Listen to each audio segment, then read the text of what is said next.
sejam bem-vindos a mais um webinar. A gente costuma chamar de webinar, né? Mas é mais um bate-papo entre a Perinity e o mercado a respeito de governança, riscos e compliance. No tema de hoje, a gente traz um pouquinho da vantagem, né, em se atuar com o software de governança, risco e compliance, como o Perinity GRC tem ajudado algumas operadoras de plano de saúde, algumas Unimedes, frente à resolução 443 e 452, tá bom?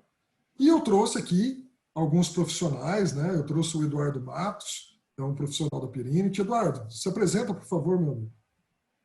Boa tarde, pessoal. Eu sou o Eduardo, como já vi que está escrito aqui também.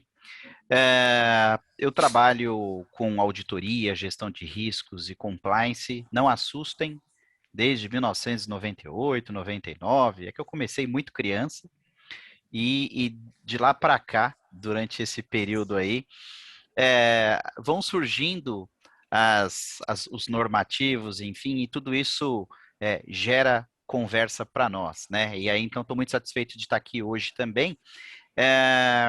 Eu já atuo na Perinity há 11 anos, também dou aula no curso de pós-graduação da FECAP para gestão de riscos, auditoria e compliance. E bora bater esse papo aqui com todo mundo durante esse tempo aí. Tá previsto. Bacana, bacana. A gente tem como um dos participantes aqui o Leandro Jesus. Leandro é consultor de mercado, com certeza alguns já conhecem, é uma pessoa renomada. O Leandro ele tem aí uma plataforma que apoia muito as atividades da Perinity, apesar dele ser também um consultor, né, associado da Perinity, que é a Academia do Consultor, do Academia de Auditor, né, Leandro? É assim que nome. Do auditor. Tem um curso fantástico lá dentro. No final do bate-papo aqui, eu abro um pouquinho para o Leandro explicar um pouquinho aí desse curso. Mas se apresenta, Leandro, por favor, pessoal, para o pessoal te conhecer.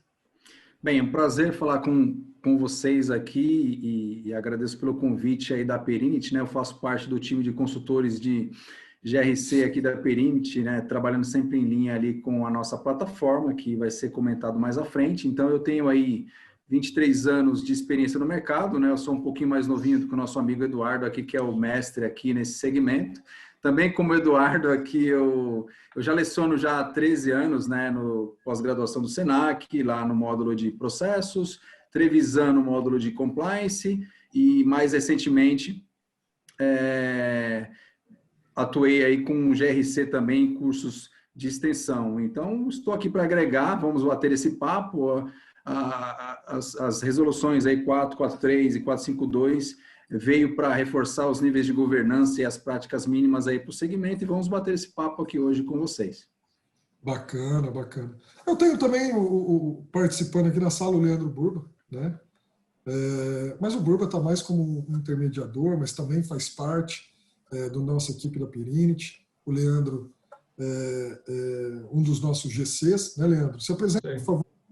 Boa tarde a todos. Assim como o Roberto falou, talvez pontualmente eu possa fazer alguma contribuição, até porque tenho bastante experiência aí de processo de auditoria. Eu migrei para a área comercial recentemente, então estou aprendendo aqui com os mestres, né, Eduardo, Roberto, sempre constante aprendizado. Tenho experiência aí de 15 anos em auditoria interna, mais focado na parte de auditoria interna, mas também com bastante experiência e vivência na área de gestão de riscos e controles. Estou à frente do time da Perinity aí como GC, ajudando nossos amigos e clientes aí a otimizarem e melhorarem seus processos de gestão de riscos e controles e auditoria com as ferramentas aí que a Perinity pode oferecer para vocês, tá? Então, agradeço aí pela participação do Leandro, do Edu, Roberto aí. Eu vou ficar aqui mais ou menos nos bastidores, coordenando aqui as perguntas que vão vir aqui através do chat, né, coordenando aqui a parte da transmissão, mas se precisarem de alguma coisa, é só me acionar que eu estarei por aqui. Obrigado, Burba. Valeu. Então vamos lá, pessoal. Deixa eu combinar algumas regrinhas do jogo, como eu sempre faço. Quem assistiu o webinar passado, né, nós tivemos um webinar na terça-feira falando um pouquinho de maturidade em gestão de riscos e controles, eu sempre combino, deixa eu me apresentar primeiro, acho que eu esqueci, né? Eu sou Roberto Oliveira, sou head da consultoria de serviços da Perinity, e não vou citar quanto tempo eu trabalho com isso, porque eu acho que a Barba Branca já explica alguma coisa. Deixo isso para lá, mas eu vou dizer que eu sou mais novo que eles. Segundo ponto, pessoal, nós vamos falar na prática, tá? Hoje é um tema um pouco mais específico, é um pouco mais de prática, não muito de conversa. É lógico, nós vamos abrir aqui esse webinar colocando alguns pontos, mas nós vamos depois diretamente para a prática no software Perinity GRC. Mostrar um pouco como o software, né, tem ajudado algumas Unimedes e alguns planos de saúde frente à resolução.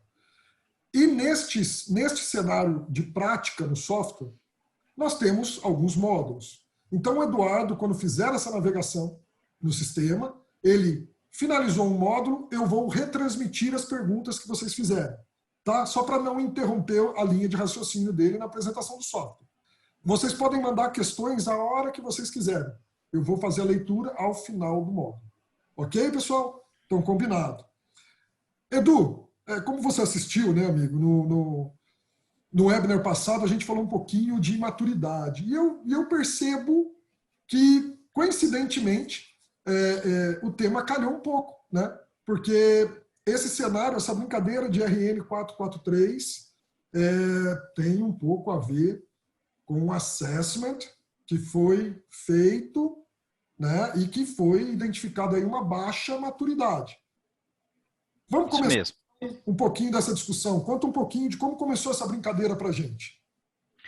Bom, a ANS, né, a Agência Nacional de Saúde Suplementar, ela regula o mercado das operadoras de saúde privado, né? Existe um dado da ANS que mostra um crescente índice de falência de várias operadoras. Esses dados vêm do ano de 2012 para cá. Aí a ANS tentou, de alguma maneira, sempre investigar o porquê dessas falências, né? O porquê que muitas operadoras terminaram suas vidas dessa forma, e isso, evidentemente, não era para acontecer. Então, ela fez um assessment, como você mencionou. Ela fez um levantamento de informações, né, um questionário entre as operadoras, e esse questionário aconteceu entre 2015, 16 até 17, e esses dados colhidos, levantados, trouxeram a informação de que as operadoras de saúde possuem um baixíssimo nível de maturidade, no sentido da gestão de riscos e dos controles internos, né? E que essa baixa maturidade, ela foi responsável pela questão da insolvência e também da falência, né?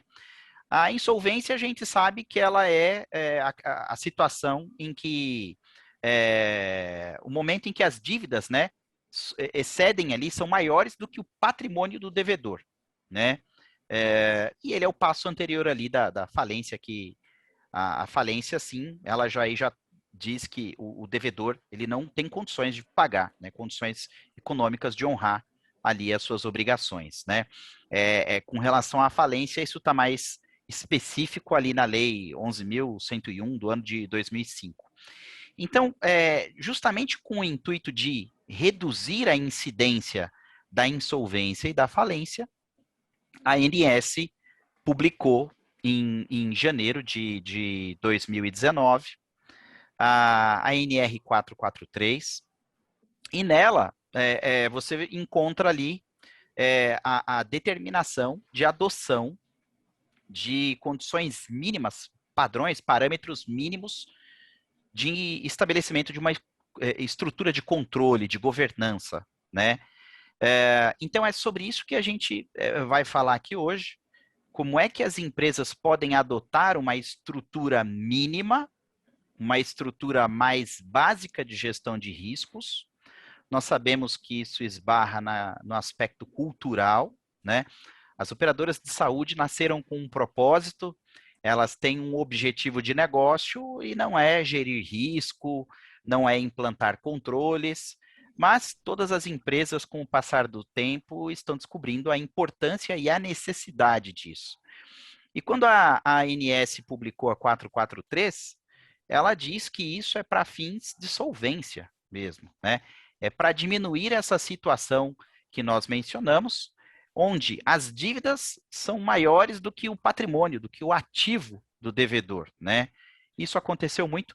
Na minha família, tem um caso específico que tem a ver com isso, eu vou citar em 30 segundos. No ano de 2014 para 2015, a minha mãe, minha mãe e meu pai tinham um convênio, e minha mãe ia fazer uma operação, uma cirurgia de ponte de safena. As pessoas que trabalham comigo aqui, as pessoas que estão comigo, talvez até se lembrem disso.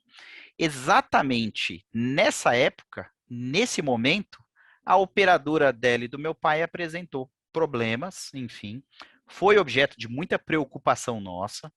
Nós conseguimos migrar para uma outra operadora, que eu não tem problema falar hoje, é a Prevent Senior até, que é o convênio do meu pai e da minha mãe, e foi possível fazer a cirurgia. Está tudo bem com a minha mãe hoje, graças a Deus, enfim. Mas olha a preocupação, né? Então, quando a gente fala que a ANS cria uma instrução normativa 443, é com o intuito de envolver ali os proprietários, os sócios, os acionistas, possíveis cotistas, né? E cooperados e principalmente os beneficiários, para que eles não sejam lesados, para que não aconteça uma situação desse tipo. Quando uma operadora quebra, você tem a situação dos beneficiários, como é o caso da minha mãe, esse exemplo que eu dei, onde a gente teve que recorrer a outro plano de saúde, e você tem também a empresa que acaba, é muito triste, as pessoas perdem o seu trabalho. Então, esse é o intuito da Agência Nacional, ao criar essas regras aí. O começo de tudo foi isso. Aí agora nós vamos falar depois, então, como é que a gente estabelece uma estrutura mínima de gestão de riscos com apoio de tecnologia, e aí a gente vai mostrar isso através do perímetro GRC. Bacana, bacana. Então, a gente pode dizer que um dos riscos deste mercado é risco de crédito, insolvência. Leandro, você Liquidez. está acostumado, né, a praticar, fazer aí algumas consultorias para as operadoras de plano de saúde. Quais são os principais riscos corporativos deste mercado? Como todo mercado, né, Roberto, tem alguns riscos, e aqui a resolução, né, ela é bem específica nessa questão da solvência por si só, né, mas envolve outros riscos que nós temos que estar atentos no dia a dia, como o risco de continuidade, o risco operacional, o risco de compliance. Então, são os riscos comuns de mercado, e esse mercado aqui, ele se assemelha muito ao mercado das instituições financeiras, né, que também tem esse olhar muito atento para a questão de solvência, né, de continuidade. Então, é mais um olhar que nós temos que ter aqui para o risco da companhia, mas muito específico. Aqui nós estamos falando de risco de solvência, né? Então tem que ter esse olhar muito atento aqui das operadoras aqui de planos de saúde, né, de convênios e por aí vai, né? Então tem que ter esse olhar mais atento, tá bom? Bacana. Olha só, eu sei basicamente quais são as principais práticas de mercado voltadas para riscos, para controles, auditoria. Quais estão presentes dentro do software, Edu? Quais os frameworks, quais os principais bases de conhecimento presentes no software? Explica um pouquinho para a gente. O intuito, para atender a 443, o intuito é não reinventar a roda, né? Não existe uma metodologia que tenha vindo embarcada na instrução normativa, na RN 443. A regra é utilizar o COSO, de preferência o último, né, ERM de 2017, mas se você utilizar o de 2013, você já está atendendo a regra do COSO. A ISO 31000, a ISO que trata da gestão de riscos, né, dos riscos, então não tem que criar nada diferente do convencional. Para você utilizar, para você desenvolver essa estrutura mínima de gestão de riscos, a nossa sugestão é vá naquilo que o mercado já possui, aquilo que o mercado já oferece, aquilo que os profissionais já conhecem, e a partir disso daí, então, você se baseia em COSO, se baseia na ISO 31000, e você tem um bom ponto de partida para você começar a estruturar a gestão de riscos e controles para você tentar evoluir na maturidade. Porque o levantamento que foi feito mostrou que muitas operadoras de saúde não tinham sistemática nenhuma de gestão, né? Desconheciam, por exemplo, não tinham prática de gestão de riscos e controles estruturada. E aquelas que tinham, muitas delas tinham maturidade baixa. Para evoluir na maturidade, utiliza os frameworks comuns de mercado e assim é uma forma de você evoluir. Mas, nessa circular, ela menciona práticas mínimas e práticas avançadas. Quando você fala de práticas avançadas, aí você sai ali só daquele ambiente de mapeamento de processo, identificação dos riscos, mapeamento dos riscos, avaliação dos riscos, classificação, estabelecer uma sistemática de tratamento, que isso normalmente acontece a partir da adoção de controles e planos de ação. Então, ela fala para você sair um pouquinho disso. E o que é que entra nessa adoção aí de meios mais avançados? Aí entra a auditoria, aí entram os procedimentos de compliance e aí entra também a continuidade de negócio, tá? Então, assim, para uma adoção inicial, né, se você faz parte de uma empresa que não tem nada em termos de gestão de riscos e quer começar, e precisa começar para se enquadrar no que a RN 443 determina, então é importante que você mapeie os seus processos, que você identifique as vulnerabilidades dentro desses processos. A partir dessas vulnerabilidades, você começa a tratar os riscos, as causas, as ameaças, as consequências, né? E dentro de tudo isso, os frameworks são COSO e ISO 31000, tá bom? Bacana. Complementando, né, Roberto, se você me permite, claro, complementar a didática do Eduardo aqui não é tão fácil, né, mas a gente tenta aqui complementar. Então, como dica aqui, né, para quem está nesse fórum aqui, né, nesse webinar, são duas dicas.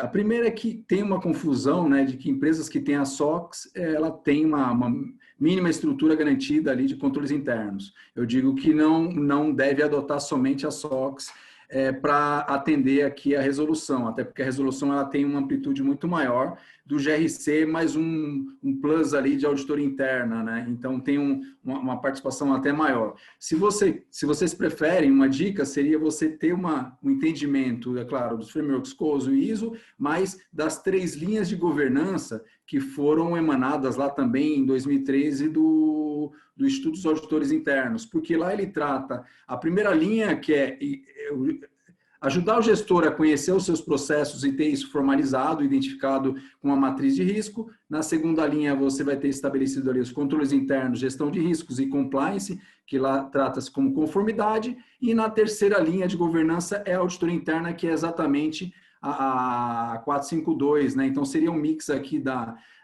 443 com a 452 e que as 3 linhas, ela define isso de uma forma bem clara, quais são as linhas de governança, para complementar, tá? Peraí, deixa eu tirar do mudo, né? Leandro, obrigado por complementar. Eu vou aproveitar, então, que vocês estão respondendo aí, estão um complementando a resposta do outro e tudo mais, a respeito desses frameworks. Me digam quais são as vantagens de ter um software como o Perinity GRC, né, um software de governança, nesse tema. Quais são as vantagens? Pode começar, Leandro, só que eu acho que o seu microfone... Estava no mudo. Obrigado. As principais vantagens e os ganhos tangíveis, né, no final do dia, né, é você ter rastreabilidade, é você ter ali uma comunicação clara, melhoria dos processos, fazer com que os gestores né? Porque o GRC ele não funciona sem que os gestores da empresa conversem uns com os outros, né? Isso que garante ali a identificação dos riscos, as medidas protetivas de controle, os níveis de governança, né? Porque vamos visualizar, né? O nível de governança ele parte lá da alta administração, dos diretores, do board, né? Ali do conselho, né? Dos comitês. Então, para que essa cultura, né? Até fazendo um link aqui, para que essa cultura da empresa ela seja disseminada ali no top-down, né?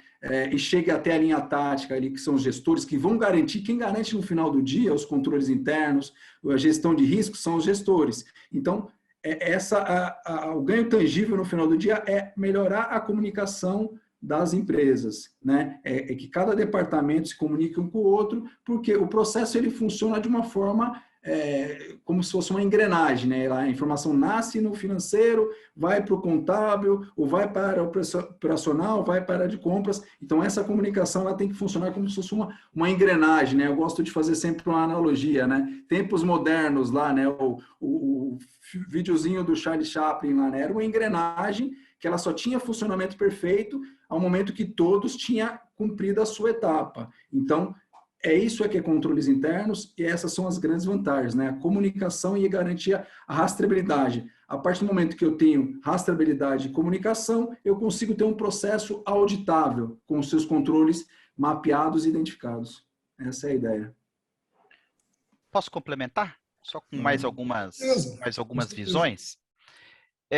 Eu acho que, assim, esses benefícios que o Leandro mencionou estão relacionados aí, por exemplo, você ter rastreabilidade das informações, agilidade, clareza, comunicação ampla entre as áreas. Isso é muito importante e a empresa moderna não vai viver sem isso, né? Não tem como viver.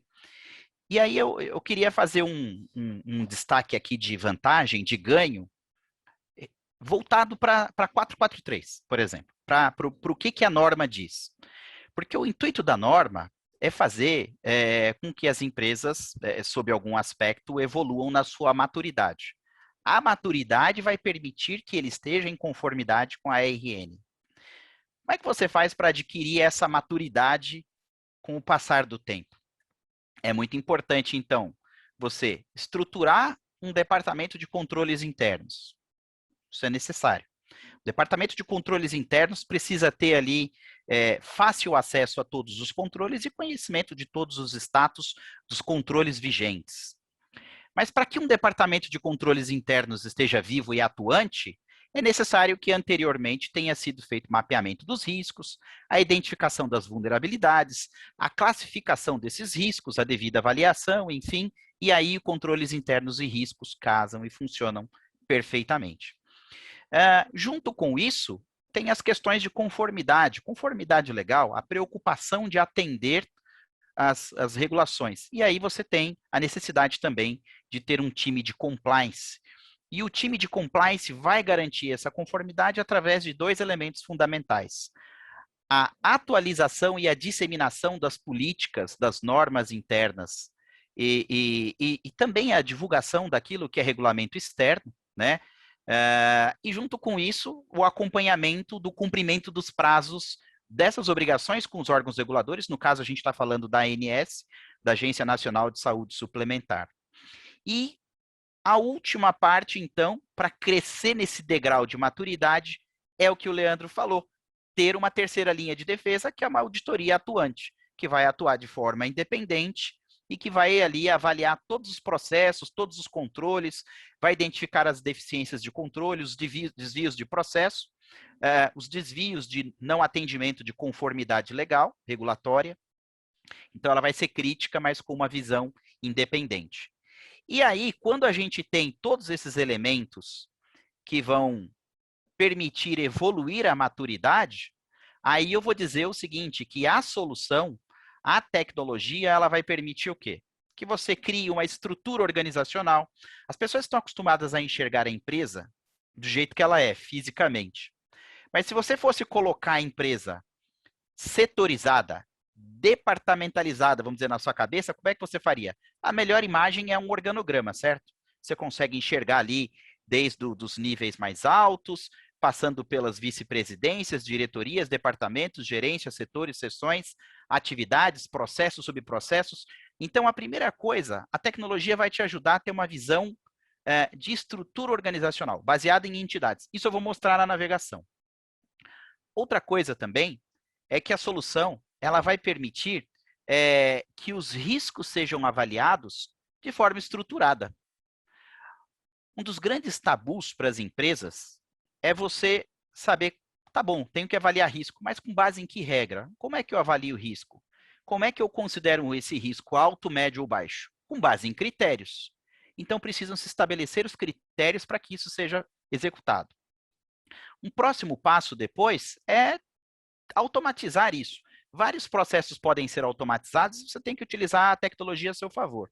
Para ela te lembrar, para ela documentar, para ela formalizar, para ela criar sinergia aí a todos os envolvidos, os stakeholders, as partes interessadas, não é? E aí, por fim, gente, na definição de cronograma, comunicação de resultados, emissão dos relatórios, tudo isso, Roberto, eu também considero vantagem, eu também considero ganho entre tangível e intangível, entram todos esses elementos. Mas eu colocaria, primeiramente, depois do que o Leandro falou, a evolução da maturidade. O maior ganho tangível é a evolução da maturidade. Por quê?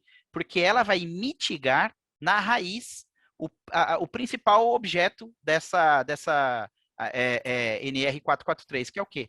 Minimizar o risco de insolvência. Oi, alguém falou. Minimizar o risco de insolvência, né? Que é você não ter como honrar com os pagamentos ou que os pagamentos, que o valor da dívida esteja superior aos seus ativos, ao seu patrimônio do devedor. Tá bom? Então vamos fazer o seguinte, eu adoraria estender um pouquinho mais esse papo, né, mas o pessoal que está aqui com certeza quer ver isso na prática, quer ver isso sendo demonstrado numa ferramenta de GRC, e hoje nós vamos mostrar um pouco do Perinity GRC. Então, por favor, Eduardo, pessoal, vocês que estão presentes aqui nesse webinar, né, /live, o Eduardo agora vai fazer a navegação, né, a apresentação da solução Perinity GRC para vocês, mostrar os principais pontos, né, gestão de riscos, controles internos, compliance, calendário de obrigações regulatórias dentro do compliance, GCN, auditoria. Tá, Edu? Passa, explica um pouco para o pessoal. Como eu combinei no início, algumas pessoas eu percebi que o número de participantes tem subido, a cada minuto está subindo um pouco. Como eu combinei, o Eduardo vai mostrar alguns módulos, ele vai mostrar um primeiro módulo e os questionamentos que vocês forem enviando, eu vou ler ao final daquele módulo, para que ele possa manter ali uma linha de raciocínio. E para quem tiver com a câmera aberta, quiser fechar para esse momento de navegação, sem problema algum. Edu, então toca o barco aí, amigo. Vamos lá, pessoal, vou compartilhar a tela com vocês.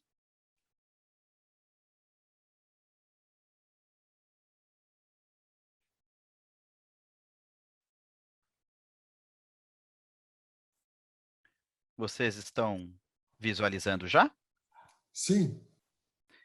Bom, a solução da Perinity está nos idiomas português, inglês e espanhol.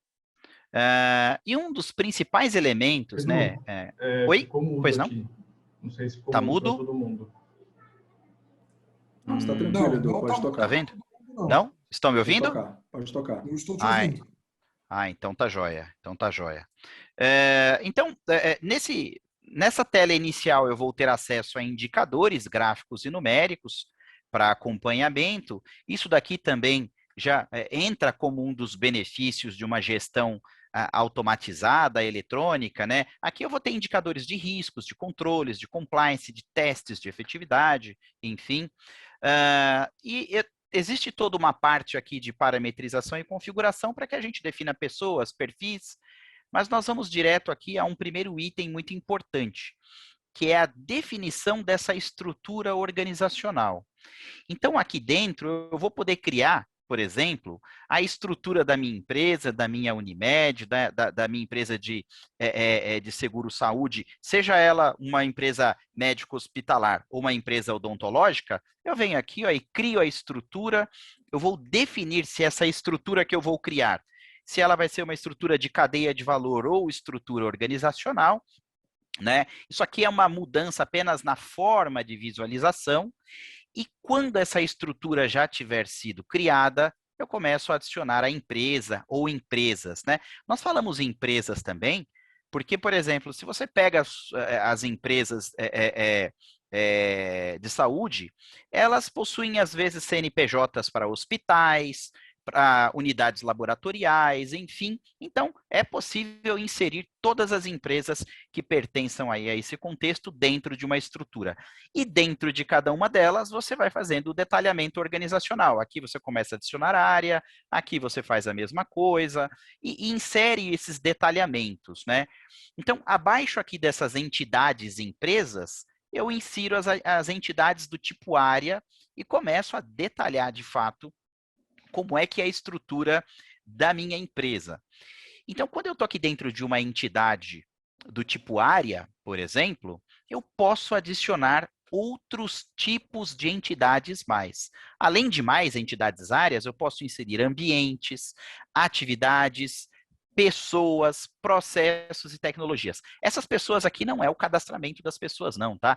Eu tenho uma etapa aqui dentro da solução, lá na minha central do sistema, logo após a criação dos perfis, eu cadastro os usuários. Então, aqui, a possibilidade de inserir esses usuários são pessoas que têm uma função estratégica específica e que, por isso, é importante ficar direto na árvore da empresa, da estrutura, né? Na estrutura dela. Eu posso inserir, por exemplo, ativos de tecnologia, que normalmente são hardwares diversos, né? Os hospitais, hoje em dia, contam com equipamentos altamente tecnológicos que também precisam ser mapeados. Aqui também entram sistemas de tecnologias, ERPs hospitalares, enfim, e a criação também dos processos, tá? Então, quando eu crio aqui o processo, quando eu insiro um processo novo, e se eu abrir aqui a estrutura, vocês vão ver, ó, essas engrenagens, utilizando aqui o mesmo termo do Leandro Jesus, representam os processos dentro de uma estrutura aqui, não é? Então, ó, até vou abrir aqui só para falar isso aqui, ó. Eu tenho entidade área, entidade atividade, entidade processo, entidade tecnologia, que aqui é um ativo de software, é um sistema, entidade subprocesso, não é? E assim por diante. Dessa maneira aqui, como vocês estão vendo, é possível mapear detalhadamente todas as empresas, de todas as naturezas, não é? E com as empresas de saúde, de seguro-saúde, médico-hospitalário ou odontológica, não é diferente, né? Então, nós temos clientes, só até para exemplo, nós temos clientes que são bancos, seguradoras, Unimedes, né, empresas reguladas pela ANS, empresas de saúde privada, empresas do ramo de energia, serviços, financeiras, indústrias de diversas naturezas, né, de diversos tipos. Então, realmente, essa estruturação organizacional que permite criar aqui, mapear estrutura a partir desses elementos aqui que vocês viram, que nós denominamos aqui na solução como entidades organizacionais, que são áreas, ambientes, atividades, pessoas, processos, tecnologias, além da entidade empresa aqui, elas servem sim para detalhar qualquer tipo de empresa. E aí, quando eu entro aqui dentro de uma área, de uma entidade qualquer, e adiciono um processo, que é essa tela que nós estamos, nós vamos detalhar este processo, colocando título, descrição, objetivo do processo. Aqui dentro nós vamos poder falar quem são os responsáveis por este processo. Por exemplo, ó, o Lucas e o Luiz são os responsáveis por este processo, por essa entidade, né? Ou seja, os riscos que existirem aqui dentro, eles vão responder, eles vão tratar, eles vão ter que... todas as respostas virá deles, porque eles são os owner risks dos riscos que estão dentro desse processo. Aqui dentro eu posso fazer uploads de documentos. Então, por exemplo, eu vou poder colocar aqui imagens fluxogramadas. Olha, vamos supor que você já trabalhe com o Visage ou com o Visio. Eu já tenho meus fluxos dos meus processos desenhados. Perfeito, coloca aqui essas imagens, né? Elas poderão ser consultadas a qualquer momento. Ah, mas eu também tenho descritivo, eu tenho a narrativa do meu processo. Perfeito, anexa aqui também, né? Olha, eu não tenho, por exemplo, fluxogramação dos meus processos, gostaria de fazer. Aí aqui dentro a gente tem, né, uma ferramenta própria em formato BPMN, ela vai permitir, ó, eu tenho todo o conjunto de simbologia para que vocês possam utilizar e inserir, né? Então aqui eu posso inserir aqui, começar a desenhar a modelagem de processo de negócio, né, de forma mais avançada ou de forma mais simples, a solução vai permitir que se faça isso, né? Posso salvar este desenho e aproveitar para iniciar o desenho de um outro processo. Na verdade, a ferramenta aqui, ela ajuda bastante para que você consiga... deixa eu só apertar aqui um item. Oi, Edu, até se você me permite, quando você Claro. aperta, Isso. pela nossa experiência, né, dos clientes que nós já temos participado de todo o segmento de negócio, esse é o momento mais importante do projeto quando a informação vem para dentro da ferramenta, que é a empresa ter o seu organograma, ter o seu fluxograma, que é o mapeamento do processo. Porque se você não tem o organograma definindo os processos e os gestores, você deixa de cobrir um processo, você deixa de cobrir um risco, e se você não cobre e identifica um risco, você não dá resposta com o controle. Então, essa fase de extrema importância. Essa fase aqui, o sucesso do trabalho, daquela maturidade que nós mencionamos na 443, ele começa com os processos bem mapeados, né, Leandro? Se os processos não são mapeados, expressando a realidade do procedimento da empresa, e se não é dada a devida importância, você vai ter alguma dificuldade já na hora de identificar as vulnerabilidades que existem dentro deste processo. Então, sim, isso é extremamente importante, né? Isso é muito sensível.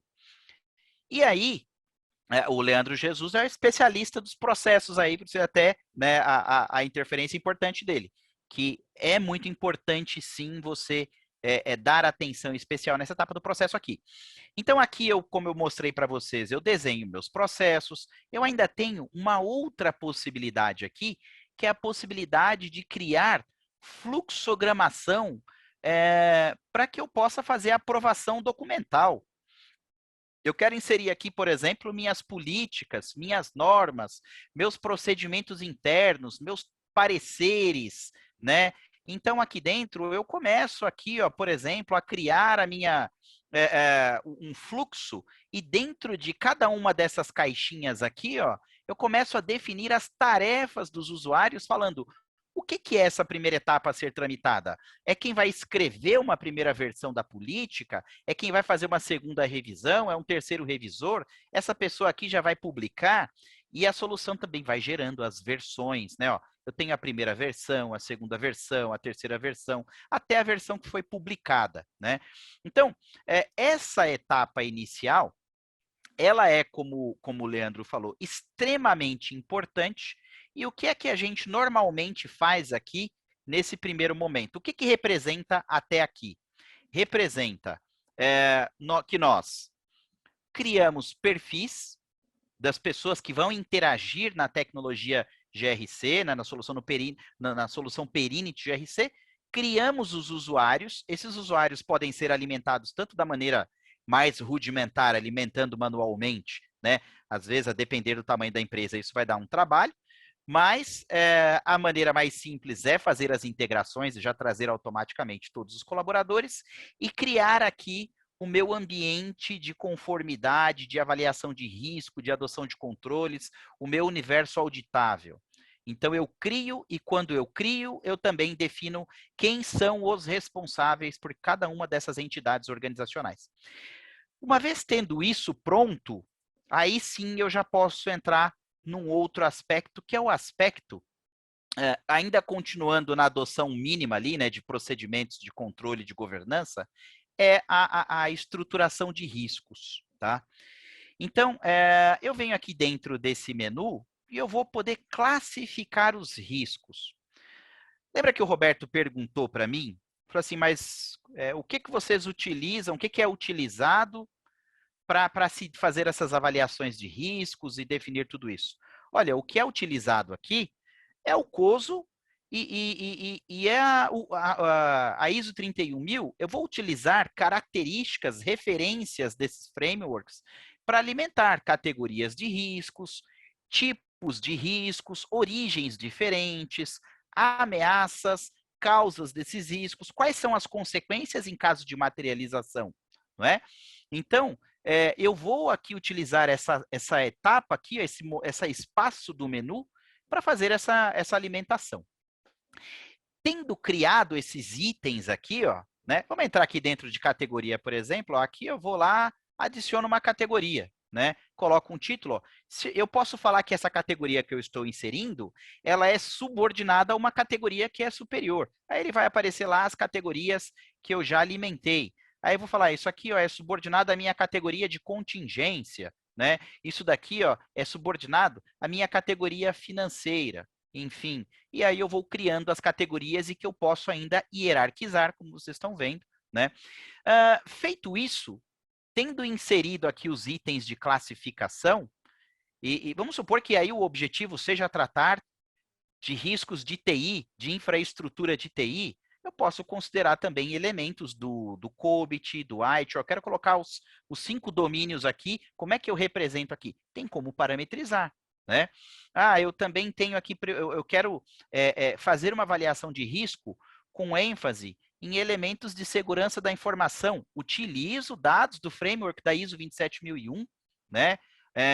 Não, eu quero tratar de aspectos ambientais. Eu estou dando exemplos diversos, tá, gente?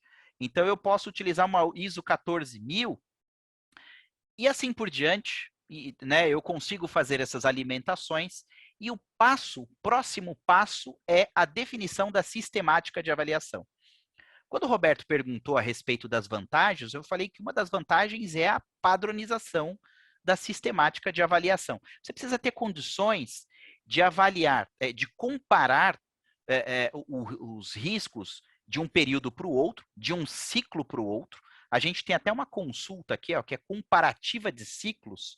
Eu quero comparar como é que eu estou em termos de riscos operacionais, riscos financeiros econômicos, o meu risco de insolvência, eu quero comparar ele agora, eu quero comparar ele em 30 de dezembro de 2021 e quero compará-lo depois com 30 de dezembro de 2022.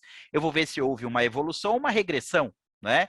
Uma vez que eu calculo os índices, então eu consigo fazer essa comparação aqui, né? Então, aqui dentro depois que eu fiz essas alimentações, eu vou criar aqui uma sistemática de avaliação e eu vou poder ver a minha evolução ao longo do tempo.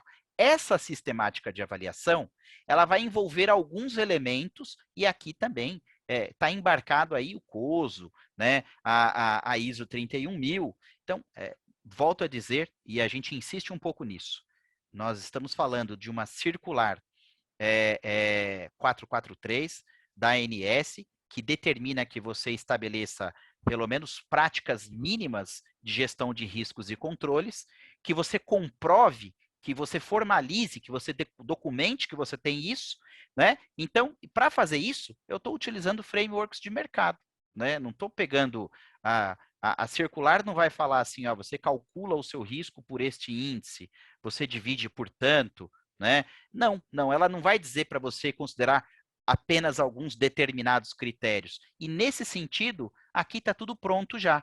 Você pode escolher modelos matemáticos ou não, modelos quantitativos ou qualitativos. Você pode aqui também definir escala de valoração. Então, dentro da sua operadora, como é que vocês avaliam os riscos? É de 1 a 3? Ó, baixo, médio, alto. É de 1 a 4? É de 1 a 5? Ó, aqui eu, por exemplo, entrei um que vai de 1 a 5 e ele ainda tem o 0. Isso também está muito relacionado à questão da maturidade. Ó. De repente, num primeiro momento, é melhor avaliar os riscos com apenas 3 níveis, baixo, médio, alto. A cultura de controle já foi um pouco mais disseminada. Eu tenho os donos de risco ali nas diversas áreas, os responsáveis pelos processos compreendendo mais. Eu vou tornar isso um pouco mais difícil. Eu vou avaliar de 1 a 5, né? eu tenho nível de maturidade que vai... Só vou dar um exemplo, ó, esse cliente não é, né, de operadora de saúde, mas a sistemática de avaliação de risco é a mesma. É COSO, é ISO 31000, que é o BIG, é o antigo Walmart. A escala de valoração que eles utilizam vai de 1 a 10. Então, quer dizer, isso significa que eles conseguem fazer análises mais precisas. Vocês não precisam começar já nesse nível. Pode começar, por exemplo, de 1 a 3. Então, aqui, quando eu tenho aqui escalas de valoração, a solução vai trazer algumas, vocês podem entrar aqui e criar aquela, né, a de mais conforto para vocês, né? Ou simplesmente pegar aquilo que já se faz no Excel e parametrizar aqui, né? Próximo passo aqui, ó, é definir critérios.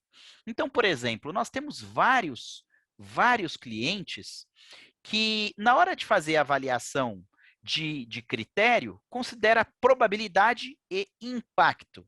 Somente isso. É um ponto de partida, é um início de uma estruturação mínima. Nós temos clientes que já vão falar assim, olha, eu vou considerar processo e lá na parte de impacto, eu vou avaliar o impacto financeiro, operacional e legal. Então, ele já tem 3 diferentes critérios de impacto, né? E ele já tem apenas um de probabilidade. Eu também quero separar os tipos de critério de probabilidade. Então, eu posso utilizar, por exemplo, ó, a solução vai trazer, né? Qual é a probabilidade ou a chance desse risco se materializar na minha Unimed em função da estratégia que nós adotamos? Qual é a probabilidade ou a chance desse risco se materializar na Unimed em função deste processo ou de um conjunto de processos, né? Qual é a probabilidade desse risco se materializar em função das pessoas, né, dos recursos humanos que atuam nessas atividades? E qual que é a probabilidade do risco acontecer em função da minha infra patrimonial? Então, o que é que compreende a infra patrimonial? Qual que é a probabilidade desse risco se materializar em função da minha tecnologia da informação? Estou tendo algum problema com a minha TI? Estou tendo alguma dificuldade? Eu já estou ok na parte da privacidade de LGPD? Não tenho risco de segurança da informação? Não é? E aí a mesma coisa. Qual é o impacto, a consequência, a severidade desse risco se ele se materializar aqui na minha operadora? Qual que vai ser o impacto financeiro, o impacto operacional, né? O impacto legal, socioambiental? Então, a solução vai trazer uma série de critérios, mas o mais importante, pessoal, mais do que ela ter os critérios, é ela permitir que vocês adicionem critérios particulares, para que vocês não fiquem reféns, né, dos critérios, exclusivamente dos critérios que a solução trouxe, tá? Numa próxima etapa, nós vamos criar uma matriz de avaliação. E o que é isso? Isso é um heatmap, né? Vamos aqui para uma que já existe. Então, assim, olha, eu vou definir o tipo de cálculo cruzado entre os eixos da minha matriz. Eu vou multiplicar, eu vou somar, eu vou inserir divisão em algum momento. Eu tenho vários modelos, eu posso escolher, né? Eu posso, inclusive, ir testando para ver os resultados, né? Qual eixo, para mim, representa o X? Qual eixo representa o Y? É o meu impacto que é X ou a minha, e a minha probabilidade é Y ou o contrário? Meu impacto é Y, a minha probabilidade é X, né? E aí, dentro desses eixos, eu vou criar os níveis. Então, eu tenho um botãozinho de mais aqui, ó, onde eu sempre vou colocar um título, um valor inicial e um valor final. E aí, eu vou, por exemplo, o meu muito baixo aqui, ó, eu cadastrei ele indo de 0 a 20. Mas o meu próximo nível abaixo do muito baixo, que é o baixo, eu já coloquei que ele vai de 20,001 a 40. Observem vocês aqui, ó, diminuindo um pouquinho, que ela vai de 0 a 100, né? E aqui também, ó, de 0 a 100. Eu vou mostrar para vocês uma matriz que é 5 por 5. Mas essa matriz poderia ser 5 por 4, 4 por 4, 7 por 5, como nós temos também em clientes, né? 8 por 6. Nós podemos utilizar uma matriz 2 por 2. É um dos tipos de matriz que, por exemplo, a Embraer se baseia. Então, isso também é muito particular. E aí, isso vai permitir, depois eu faço uma associação de níveis de criticidade com cores para montar ali um mapa de calor, né? Então, os meus riscos plotados vão flutuar aqui dentro desse mapa de calor, né? Vocês estão percebendo que a adoção de procedimentos mínimos, ela passa pelo estabelecimento de uma série de parâmetros que vocês mesmos podem decidir. E olha só, Isso aqui é o que o mercado pratica. O que é que vai diferir de um para o outro? Olha, uma área de gestão de risco pode querer multiplicar, a outra querer somar. Uma área de gestão de risco pode preferir adotar uma matriz 5x5, outra 3x4, não é? Esse nível de classificação aqui, que também representa o apetite ao risco, quando o risco é plotado, olha, mudou aqui a nossa aceitação de risco. Nós vamos ficar aqui um pouco mais conservadores. Então, eu venho e altero aqui a definição, né? Aí você vai falar assim, poxa, mas antigamente o meu risco, o risco aqui era alto, era médio. Agora ele vai ser alto. O que que muda? O que vai mudar, efetivamente, é a sua forma de tratar o seu risco, né? Então, você vai ter um tratamento para um risco que é classificado como alto e não mais médio, né? Então, você vai fazendo todas essas parametrizações, de repente eu já mudei, minha matriz nem tem mais muito baixo, agora ela só tem baixo, tá? E o que que a tecnologia vai ajudar no dia a dia? Primeiro, você estabelecer um padrão, um modelo, né? Todas as alterações que forem feitas, elas vão sendo salvas em histórico. Então, eu tenho históricos aqui, que vão mostrando em momentos, em versões e datas diferentes, alterações que foram feitas aqui na sistemática de avaliação de risco, e a solução depois vai permitir que eu venha aqui, dentro desse item de reavaliação, e que eu reavalie todos os meus riscos em lote de uma única vez. E fazendo isso daqui, é que eu não selecionei nenhuma abordagem. Se eu fizer isso, ele dá uma mensagem aqui que eu preciso selecionar uma abordagem. Se eu fizer isso, o que que o sistema vai fazer? Ele já vai automaticamente gerar uma série de novos ratings, de novas classificações, e eu tenho isso muito mais facilitado, né? Então, fazer isso a partir de um Excel ou de outra maneira geraria uma dificuldade muito grande. Eu vou lá, calibro a minha forma de avaliação e aqui dentro eu insiro isso, né? E eu então já obtenho rapidamente novos ratings. Então aqui o que eu estou mostrando para vocês é uma das formas de definir uma sistemática de avaliação, ter uma metodologia básica simples, não é? E aqui dentro eu vou definir método, modelo de avaliação baseado em modelo matemático ou não, vou definir os pesos, que são as escalas de valoração, vou definir os critérios de impacto de probabilidade e vou definir ali o meu mapa de calor com as dimensões da minha matriz gráfica, do meu heatmap e tudo mais. Então, depois eu posso vir aqui dentro de uma área e de um processo que já foi mapeado e posso adicionar o risco. Posso alimentá-lo, classificá-lo, eu vou categorizá-lo. Esse risco aqui é um risco estratégico, de categoria estratégica, né? Vou alimentar as informações que eu tiver e dentro deste risco, depois eu vou poder fazer a avaliação inerente, baseada ali nos pesos e nos critérios que eu fui inserindo, né? Então, por exemplo, eu tô colocando aqui uma série aleatoriamente aqui, né? Alguns pesos, algumas notas, e se eu vier aqui, gente, e der um simular, ele já começa a gerar rating para mim, né? Vou mudar aqui, aqui também, de repente é muito alto, Se eu simular, já pulou para o alto aqui, né? Se eu mudar aqui mais 2, por exemplo, e simular novamente, já caiu no muito alto. Então, ele já vai gerando rating e já vai encaixando aquele rating dentro de uma faixa de classificação e me falando aqui qual que é o nível deste risco, né? Ele vai gerar uma média de probabilidade, uma média de impacto, né? Assim por diante. Depois que eu já tenho os riscos criados, eu posso... Oi, pois não. Oi, Edu, pode falar. Se você me permite, né, até um espacinho para você tomar mais um golinho d'água. Vamos lá.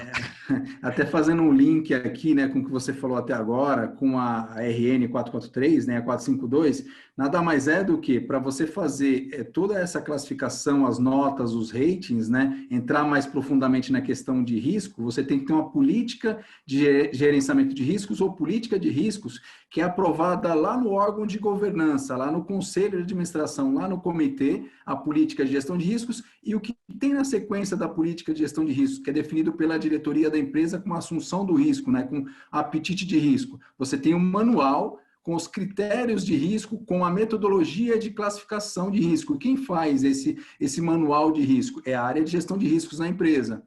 Sequencialmente, você tem a área de controles internos que dá a resposta com os controles para os riscos que são identificados e pela mensuração que foi feita. Então, por si só, o que você falou até agora são respostas para a RN 443, partindo desde o nível de governança, gestão de riscos e controles internos, de uma forma bem prática, né? Onde cada um tem que ter a sua política, o seu manual e as suas regras bem definidas, né? Perfeito, perfeito. Tanto como neste exemplo de você ter um comitê de governança, um grupo que vá, vamos dizer, aprovar essas regras, validar isso internamente dentro da empresa, isso a gente faz paralelo muito com a auditoria, né?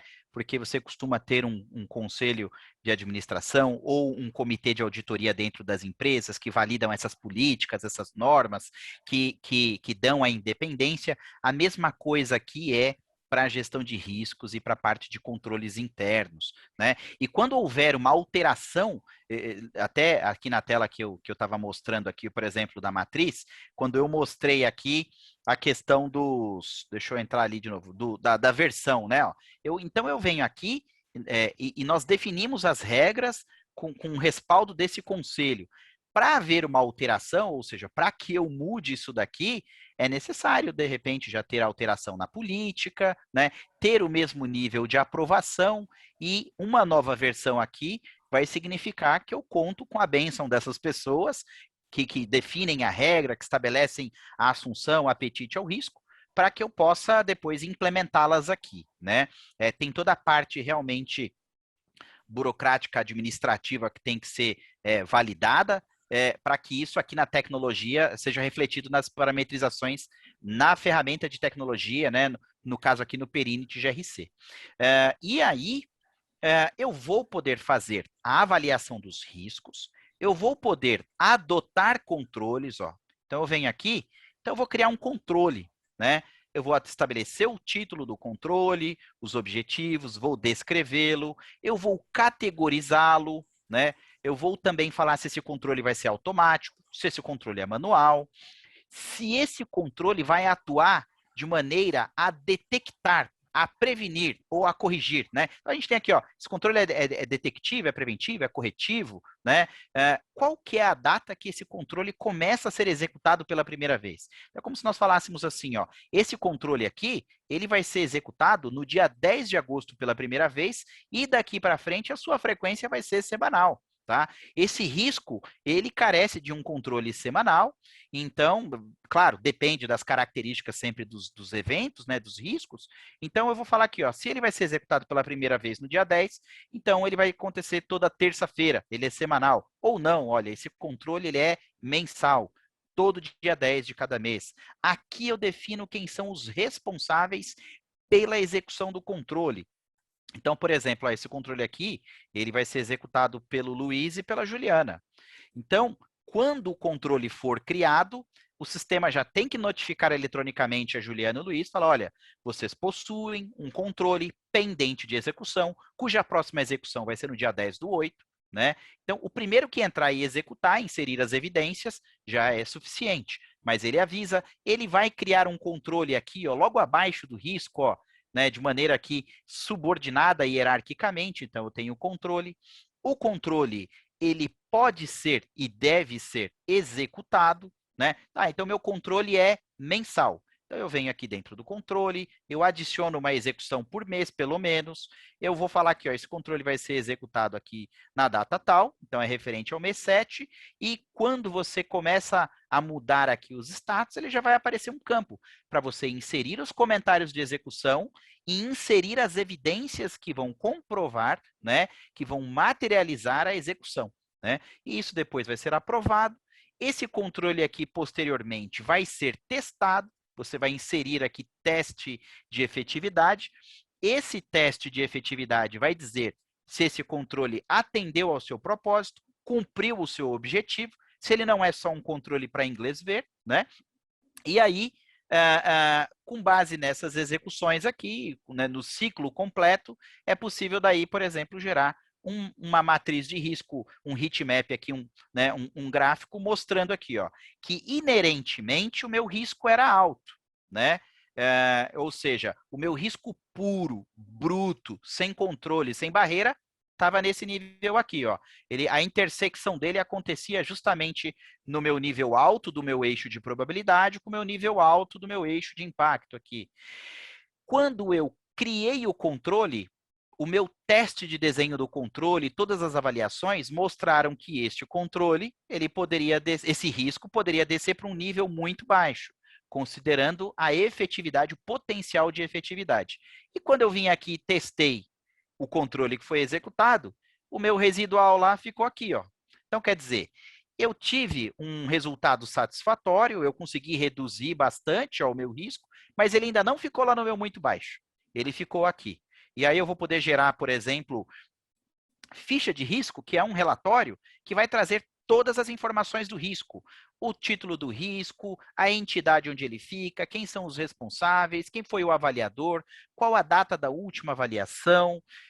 Se eu tiver informações de causa, consequência, ameaça, ele vai trazer o tipo, a categoria, qual que é a natureza, qual a origem desse risco, quais são as áreas compartilhadas que, de alguma forma, direto ou indiretamente, são afetadas, né, por esse risco em caso de materialização. Vai mostrar gráfico de como é que o sistema se comportou em termos de impacto e probabilidade. Vai mostrar os ratings. O meu rating inerente era esse ali, ó, quando eu descobri o valor do meu risco puro bruto, né? O meu planejado, a minha visão de horizonte era sim reduzir ele a zero, porque o meu controle disse que conseguia, que tinha potencial para isso. E na hora que eu testei, eu identifiquei aqui que sobrou, né? O meu residual deixou um restinho aqui, ó, 0,977 foi o quanto que eu não consegui zerar, né? Então, na minha próxima execução de teste de efetividade do controle, eu vou executar mais um controle, vou testar novamente, e aí, quem sabe, consigo trazer ele para o nível de residual no 0,0, né? Por enquanto, ele ficou aqui. Permitir que vocês vejam a qualquer momento controles, testes, revisitem amostras, né? Que vocês tenham acesso, por exemplo, a plano de ação. Olha, esse controle aqui, ele teve um plano de ação. Então, ele vai mostrar aqui, por exemplo, o plano de ação, né? Esse trabalho de documentação, esse trabalho de formalização, de geração de uma série de gráficos, por exemplo, e de consultas, ele é super importante, né? A 443 não fala o layout de um relatório, de um gráfico, mas ela quer saber essas informações, né? Claro que voltado para o aspecto da solvência. Então, aqui eu vou ter informação, olha, por exemplo, eu tenho 31 riscos financeiros, 27 riscos operacionais, um reputacional, um de segurança da informação e assim por diante. Ele vai permitir que eu entre no detalhe destes riscos também, não é? Ele vai permitir aqui que eu gere imagens gráficas com destaque a respeito deles, que eu exporte essas imagens aqui para Word, PDF, PowerPoint, né? Que eu possa também, por exemplo, mudar aqui os meus critérios. Ó, eu não quero mais que o meu consolidador seja um risco, eu quero que seja agora o controle. Ele vai ser o meu agrupador. Ele vai me trazer novas informações, novas view gráficas e assim por diante, gente. Importante eu ter controle de tudo. Importante a tecnologia me lembrar, me acionar com antecedência sempre que eu tiver que fazer as diversas atividades, tá? Dentro de riscos, eu ainda tenho mais uma série de coisas que eu poderia falar, mas aí o nosso prazo ele é menor, então a gente pode falar em outras sessões, né? As pessoas que estão assistindo aqui que tiverem esse interesse podem nos chamar, a gente pode entrar mais nos detalhes específicos em outras ocasiões. A gente também quer falar rapidinho aqui um pouquinho de auditoria, de compliance, de continuidade de negócio. Mas assim, por exemplo, o meu trabalho ele se comunica com a gestão de riscos, perdão, com a auditoria. A auditoria identificou um cenário um pouco diferente daqueles que os controles apresentaram, que do nivelamento do risco. Ela pode vir aqui e me sugerir novos riscos, ela pode me sugerir novas classificações, novos ratings, porque ela testa também, né? E a partir aqui dessas aprovações, esses riscos eles podem entrar aqui, por exemplo, num mapa consolidado dos riscos da empresa, né? Olha, esse risco aqui, ele foi, a única diferença é que a origem dele foi lá na auditoria, não foi nem na nossa área de controles internos e risco aqui, né? Mas a solução tem que permitir isso, tem que ter essa flexibilidade, né? Então, eu consigo acessar os riscos através aqui da própria matriz gráfica, consigo entrar no detalhe deles aqui por essa tabela também, né? Então, são muitas as possibilidades. E fazendo isso aqui, aí essa aqui é a mensagem, pessoal. Fazendo isso aqui que nós mostramos até agora, então, pensa lá, o Leandro mencionou a necessidade da criação das políticas, a importância disso, né? Depois, a definição aqui, a criação da estrutura de processos, o mapeamento desses processos, o detalhamento, o perfeito entendimento de cada um dos procedimentos, para que se identifique as vulnerabilidades traduzidas em risco, depois a criação aqui da classificação desses riscos, a definição de uma sistemática de avaliação, o cadastramento desses riscos, a criação dos planos de ação e dos controles, os testes, e aí, enfim, ter aí um cronograma definido de execução das atividades, de acordo com o nível de criticidade, enfim. Então, se essa etapa aqui for cumprida, você já realiza aquela parte de adoção de práticas mínimas de governança que a NR 443 solicita, tá? E existem as práticas mínimas e existem as práticas avançadas. Aí vai entrar nos outros temas que nós vamos falar. Mas eu queria abrir aqui, então, para vocês poderem comentar. Eu acho que o Roberto tinha falado da questão das perguntas, não é? Eu vou parar de compartilhar aqui um pouquinho. O Edu, Aqui sim, nós tivemos alguns questionamentos, só que em tempo real aqui a Perinity foi respondendo alguns questionamentos, né, porque eram questionamentos técnicos, mas algo simples para a Perinity responder, que não precisava demandar essa atividade para vocês. Então, eu vou pedir para o pessoal do chat, se alguém ficou sem resposta, de acordo com o que a gente foi respondendo aqui, né, a Perinity foi respondendo, só se manifestar aqui novamente, se ainda está com alguma dúvida, e eu pergunto para o Eduardo, tá bom? Perfeito, pessoal.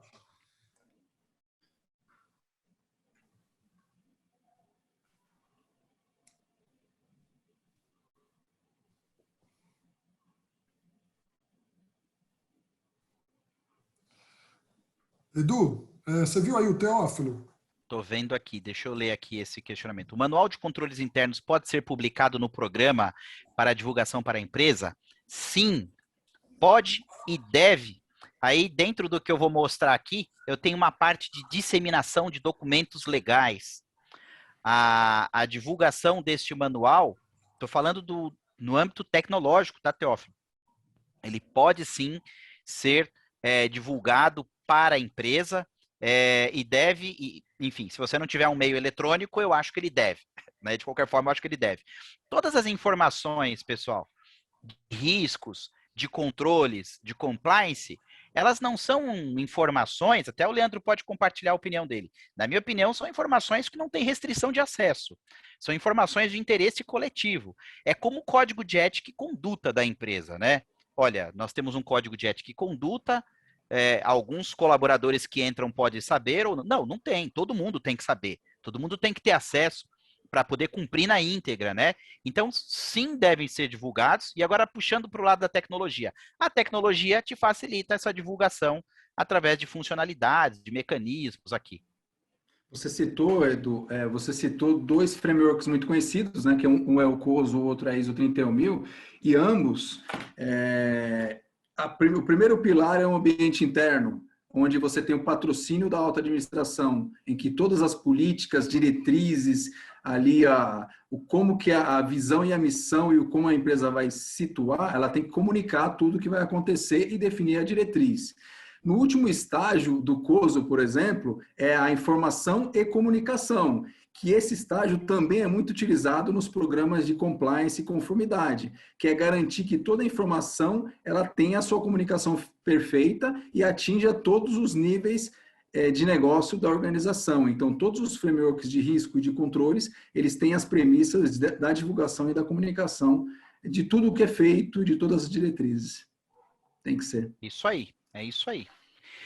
Edu, temos aqui mais uma perguntinha da Amanda Batista.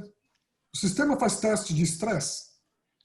Sim, sim. Você cria ali todos. Para que a nossa solução execute testes, e aí é importante para a gente destacar o seguinte, né? É uma solução de GRC. Então, por exemplo, eu tenho teste dentro das ações previstas para controles internos, associados aos controles. Eu crio os controles, eu cadastro os controles, eu parametrizo no controle as características dele, né?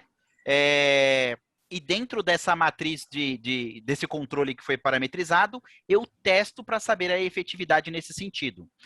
Já no módulo de auditoria, eu também executo testes. E aí o teste tem uma característica de teste de WP, de programa de trabalho de auditoria, mas que pode ser tanto um teste como se fosse um checklist, com respostas alternativas, um combo, um radio bottom, um checklist, onde eu posso marcar mais de uma opção, pode ser uma resposta do tipo discursiva dissertativa. E eu defino pontuação, score, para cada tipo de resposta. Então, sim, eu faço todos os tipos de testes, tanto no âmbito de controle interno, como no âmbito de auditoria. Eu também faço testes no módulo de assessment, de questionário, tá? Mas daí é uma forma de aplicar teste, mas daí muito mais voltado para self-assessment, né? Um CSA, tá? O Edu, só para complementar aqui, se você me permite, essa é uma nomenclatura muito utilizada no segmento bancário, que é o SOX, teste de... principalmente, né? Sim, mas no segmento bancário tem inclusive tem sistemas específicos de teste de estresse. Então, imagine que você tenha lá alguns riscos de crédito de mercado e você, em tempo real, você consegue monitorar o estresse das transações de crédito ou de captação dentro do segmento bancário, que eles chamam também de teste de estresse. Então, sim, tem esse... só que você me corrija, o nosso sistema ele tem a questão de estressar o controle ou de testar o controle, que você explicou muito bem, mas talvez a pergunta tenha o viés de teste de estresse no segmento porque aqui nós estamos falando de massificação de crédito, de insolvência, talvez a pergunta teria esse direcionamento, e aí se a pessoa puder complementar, se o teste de estresse é garantir uma carteira, é estressar uma carteira de crédito, de captação, teria esse viés também, tá? Perfeito. Sendo assim, nesse sentido que o Leandro mencionou, para fazer esse teste, nós temos que criar uma integração. Nós podemos integrar via API, via web service, aí é um projetinho tecnológico para comunicar o nosso sistema que vai necessitar de informações para evidências de testes, as amostras aí no caso virão de forma automática, né? E falando do teste de estresse, pensei no teste de estresse de SOX, que sim é feito e por vários clientes nossos, por exemplo, a Embraer, tá? Mas bem colocado, viu, Leandro? Só complementando, para a gente fechar essa etapa de perguntas, a Amanda, que fez esse questionamento, ela concordou aqui com o Leandro Jesus de que era isso mesmo, tá? Então o Eduardo já respondeu. E temos uma pergunta também do Ricardo Costa. Qual a diferença entre tipo e categoria de risco? Boa. E tem outra pergunta também que eu vi aqui antes do Ricardo, vou responder as duas aqui. O que significa matriz de risco planejado, né? Ah, tá. Desculpa. É só porque a Pirinit já tinha respondido a do risco planejado, mas pode Ah, tá. Desculpa. complementar, não tem problema. É que como eu vi que já estava respondido, eu não quis. Tá, desculpa. Eu que não vi. É porque eu também estou vendo aqui conforme vai chegando. Mas assim, o que já deve ter sido explicado, né? A matriz de risco planejado ou projetado é considerar o melhor cenário possível com base nos controles que você tem. Então, se nós levarmos esses valores para números matemáticos exatos, para ilustrar e ficar mais simples, é como se eu falasse assim, eu tenho um risco que me onera 100% e eu tenho um controle que me dá cobertura, que me dá segurança, o potencial de mitigação dele é até 80%.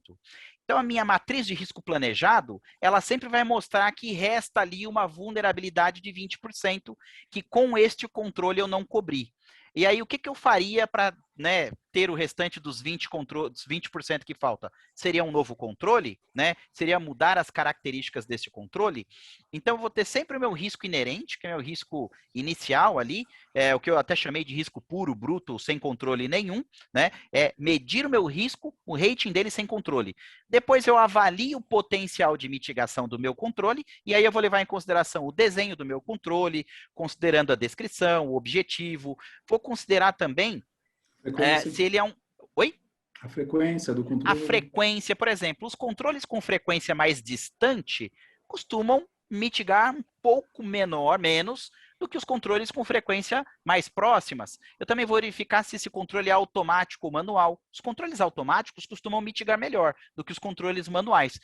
Na verdade, não é uma crítica a quem executa o controle, é um dado estatístico mesmo, né? Outra coisa, esse controle é preventivo, é detectivo, ele é corretivo, quer dizer, sempre melhor prevenir a materialização do risco do que encontrar um risco já materializado, onde daí depois eu vou ter que, de alguma forma, corrigir, né? Então, remediar de alguma maneira. Então, isso representa ali, quando eu identifico o potencial do meu controle, eu tenho o resultado da minha matriz de risco planejada, projetada. Tá bom?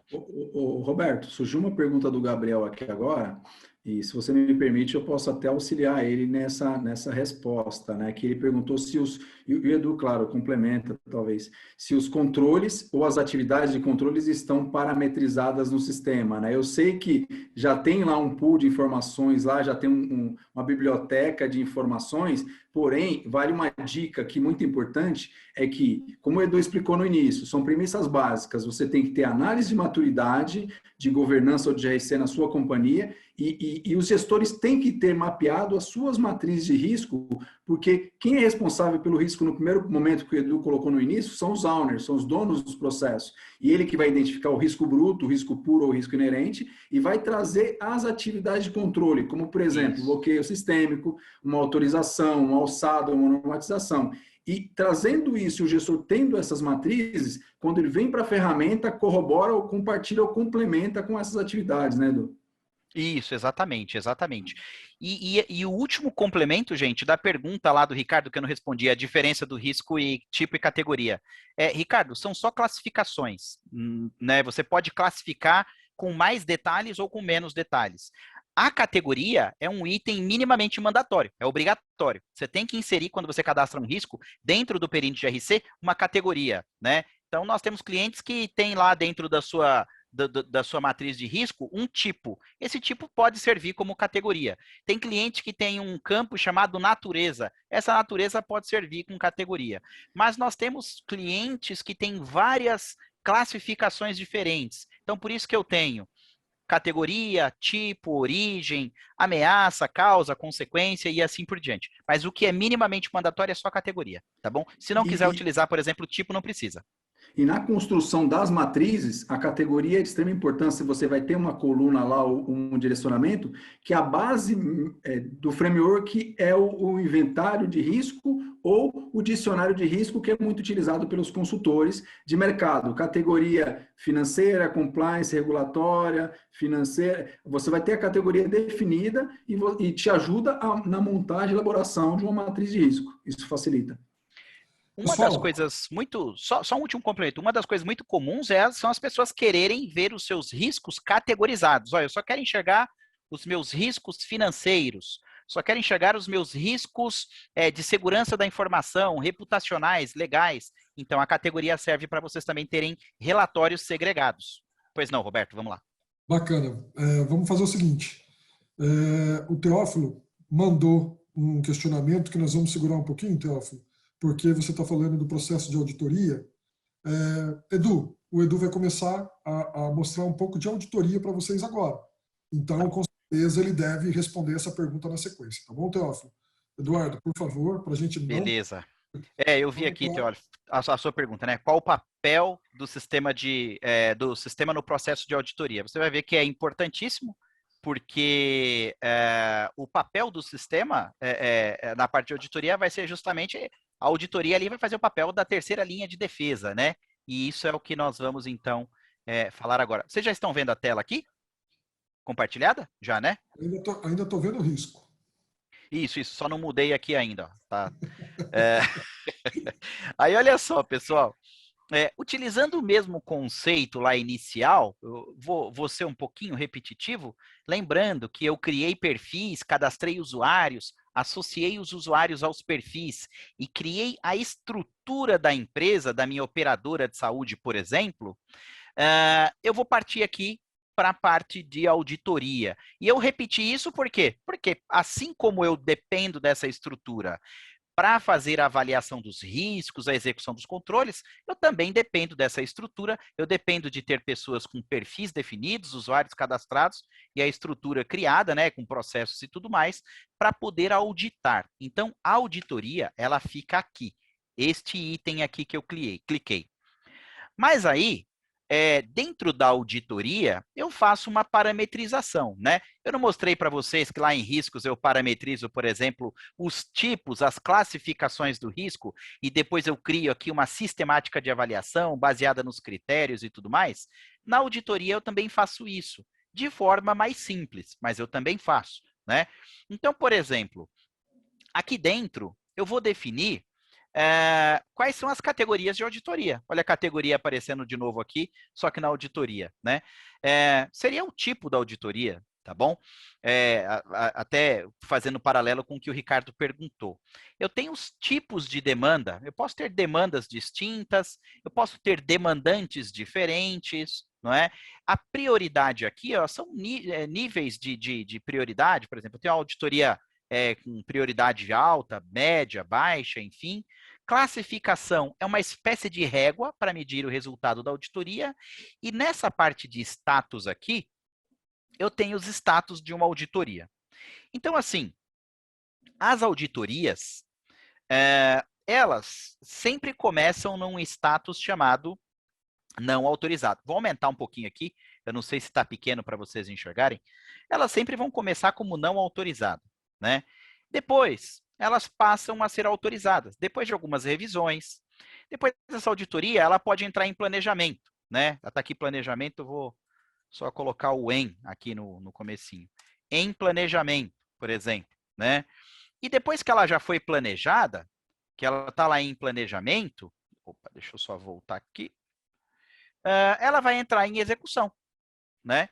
Depois que a auditoria for executada, normalmente ela vai passar por uma revisão ou mais revisões, enfim, né, quantas forem necessárias, quantas for necessário, para que depois ela possa aqui entrar numa aprovação final e ser encerrada. O que eu estou querendo dizer com todos esses status aqui? É que quando eu estudo lá a regra do IA, os IPPFs, o International Professional Practice Framework, eu entendo lá, uma das determinações que tem lá é que eu tenho que ter segregação de acesso, eu tenho que ter revisão, aprovação. Então, olha só, para mudar lá do status de em planejamento para em revisão, é obrigatório uma revisão sistêmica? Sim ou não? Se eu flegar aqui, o sistema torna isso obrigatório. Se eu quiser fazer uma sistemática de auditoria ágil, como muito mercado diz, eu não preciso flegar aqui, né? Quais são os perfis aqui, ó, por exemplo, ó, que estão autorizados a colocar, né, a auditoria nesse status? Quais estão aqui com o perfil para poder aprovar? Então, eu também defino tudo isso aqui, tá bom? Outra coisa também é que eu posso separar as auditorias por tipo. Então, por exemplo, eu tenho um time que trata da auditoria, isso muito mais voltado não talvez para o mercado das operadoras de saúde privada, né, as empresas reguladas pela ANS, mas, por exemplo, nós temos indústrias, nós temos uma indústria calçadista que é famosa, cliente nossa, posso falar, o Pargatas, né, que faz Havaianas, que faz o Mizuno, eles têm a auditoria corporativa interna, que vai avaliar as questões processuais, os processos, as políticas, as normas, a conformidade de todos esses elementos, as auditorias financeiras, das demonstrações financeiras, tesouraria e assim por diante. Eles têm uma auditoria que é uma auditoria que é a auditoria mais voltada para a qualidade, é voltada para a ISO 9001. Então, eles querem garantir a qualidade do produto. Eles têm uma auditoria que é voltada para a segurança do trabalho, saúde, meio ambiente, o SESMIT. Então, eles separam isso por workspace, porque são times diferentes, são auditores diferentes, e eles não querem até que as estatísticas de uma auditoria se misturem com a do outro. Então, posso criar vários workspaces, tá? Aqui, por exemplo, eu vou falar quais são, dentro do ponto de auditoria, qual que é o impacto, qual que é a probabilidade, qual que é o tipo desse ponto, enfim, eu defino essas questões. E aí, vindo aqui para a auditoria, eu vou selecionar lá o meu workspace. Dentro do meu workspace, eu vou criar plano de auditoria. E aqui, gente, obedecendo ao IPPF, eu vou poder criar plano, por exemplo, ó, anual, plurianual. Tem empresa que só vai auditar o seu ciclo completo de processos em 3 anos e meio, né? Então, eu vou poder aqui criar um planejamento de auditoria que vai de 1/7 aqui. Ó, vou até colocar lá, vai de janeiro, do dia 1 de janeiro aqui, e aqui ele vai até, por exemplo, 31 de julho de 2024. Ó, tenho 3 anos e meio, por exemplo. Então, aqui dentro dos planos que forem criados, eu vou dar um título, vou colocar a descrição. A descrição aqui no plano, basicamente, né, a informação de como é que esse plano foi construído, com base em quê? Com base nos riscos mais críticos, com base em entrevistas com os executivos, com base em outras observações que foram feitas. Qual foi a estratégia e a definição da execução desses trabalhos ao longo deste plano? E aí eu vou colocar aqui também quantidade de horas trabalhadas, eu vou alocar os recursos para o meu trabalho de auditoria, né? Antes disso, gente, eu tenho também uma informação lá, ó, só rapidamente, que aqui dentro, onde eu defino o perfil de acesso função, eu tenho um horário de acesso. Então, ele está dando uma hora absurda ali, porque os meus colaboradores estão acessando em todos os horários, né? Então, por exemplo, eu posso restringir o domingo, vou restringir o sábado, ó. Eu vou restringir um horário aqui, sei lá, da madrugada, enfim, ó. Vou deixar aqui esse horário de acesso um pouco mais restrito, e aí eu vou ter, então, a possibilidade de horário de acesso dentro dessa definição de horário de acesso específico. Quando eu cadastro um usuário, eu vinculo ele a esse tipo de horário de acesso. E eu também posso fazer aqui a parametrização dos dias úteis, não úteis, tirar sábado, domingo, feriado, enfim, e aí ele vai mudar toda essa questão aqui, ó, gente, dentro do meu planejamento, da quantidade de horas disponíveis de acordo com os recursos que foram alocados. Então, dentro do plano, eu vou poder adicionar auditoria.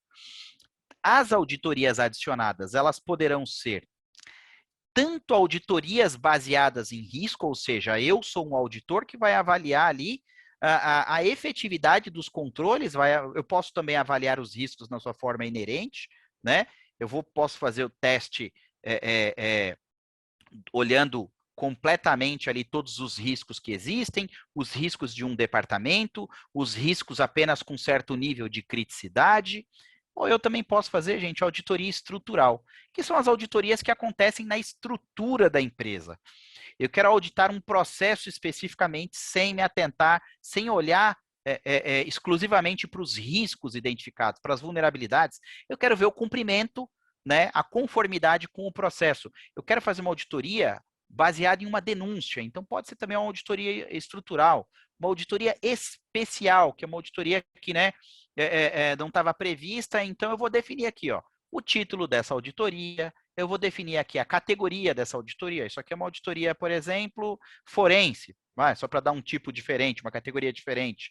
Ela vai ser estrutural, ela vai ser uma auditoria que nós vamos utilizar uma régua padrão, é uma demanda interna, por exemplo, foi planejada assim, a prioridade dela aqui, eu estou sem prioridade aqui cadastrada, mas pode ser uma prioridade alta. Eu vou falar aqui que o demandante aqui, por exemplo, é o conselho de administração. Aqui dentro eu vou falar quais áreas ou quais processos aqui, ó, por exemplo, eu vou auditar. Eu vou auditar lá dentro da minha vice-presidência administrativa financeira. Eu vou auditar aqui o meu processo de regimes especiais de tributação.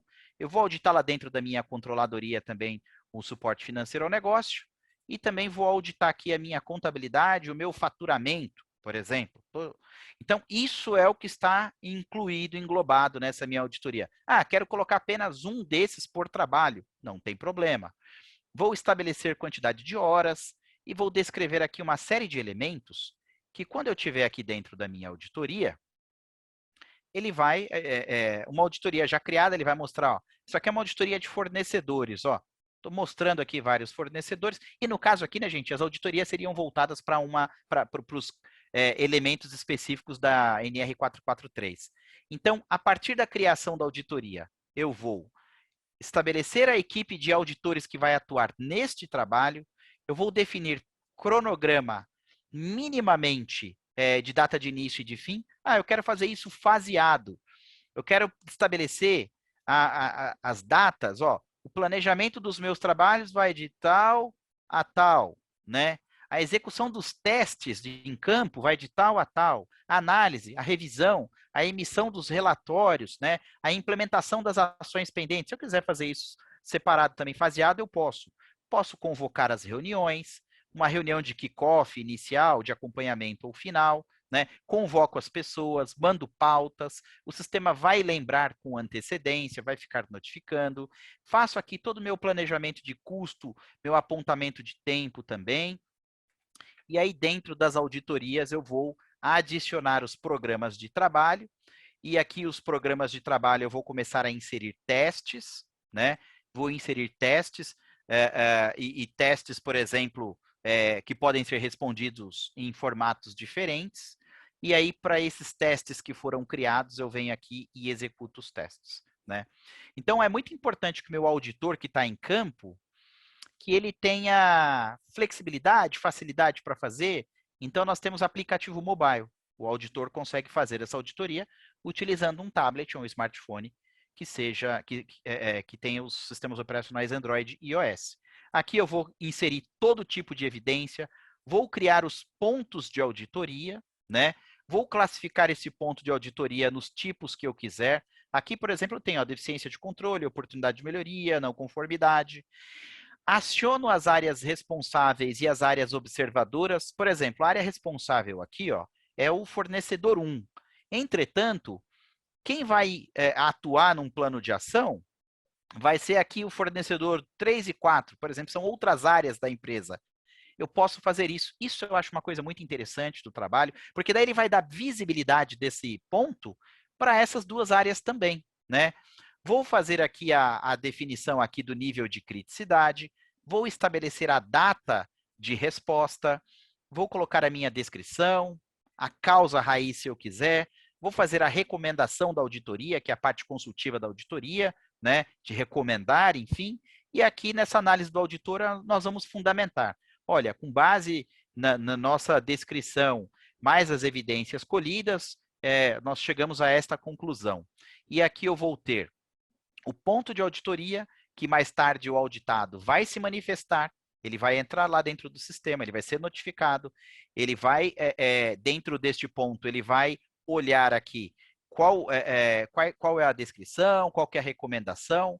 Ele tem aqui uma área onde ele pode se manifestar, tá, para o auditor, estamos falando do auditado, e aqui ele pode também fazer upload, fornecer novas evidências e, por fim, criar plano de ação, né? Plano de ação em formato de 5W2H, plano de ação esse que posteriormente vai ser aprovado pela auditoria. E aí vai ficar aqui, ó, associado ao ponto, tá? Vou emitir relatórios, enfim. Então, até para a pergunta, que acho que foi do Teófilo, não sei, qual que é o papel da auditoria, né, dentro do sistema, é dar aqui possibilidade de executar todas as ações possíveis de auditoria, considerando, por exemplo, uma NBCTI do Conselho Federal de Contabilidade, que é nosso cliente e utiliza a nossa solução, considerando, por exemplo, as regras do IA contidas no International Professional Practice Framework, executar todas as etapas, ter revisão em todas elas, emitir relatório automaticamente, ter uma série de consultas, fazer isso utilizando dispositivos móveis e ter aqui uma posição independente, que é o que se espera de uma auditoria, tá, gente? Aí eu vou poder, por exemplo, entrar aqui dentro de uma auditoria e emitir os relatórios. Então, por exemplo, vou emitir aqui um relatório, né? Aqui eu só vou usar uma casquinha de um relatório, não é o relatório, nem mesmo o modelo, mas, por exemplo, a Transpetro, né? Petrobras também é nosso cliente. Então, assim, ó, emite um relatório que seria assim, ó, essas áreas auditadas, auditoria desse até aquele período, nome dos auditores. E esse template, né? Esse template de auditoria aqui, que é um RTF, um arquivo num formato de texto rico, ele permite ter logo, marca d'água, texto rico de fato, né, com tipo de letra, fonte, tamanho que vocês quiserem, enfim, e a vantagem dele ser, sim, emitido, gerado automaticamente, né? Opa! E aí, então, eu consigo emitir relatórios, gráficos, consultas, semelhante ao que vocês viram em riscos. Pessoal, Roberto, deixa eu só parar aqui, dar um stop aqui. Tem perguntas? Eu vi que tem só um... Sim, obrigado pelas por respostas, não é enquanto, pergunta. Tá. uma pergunta.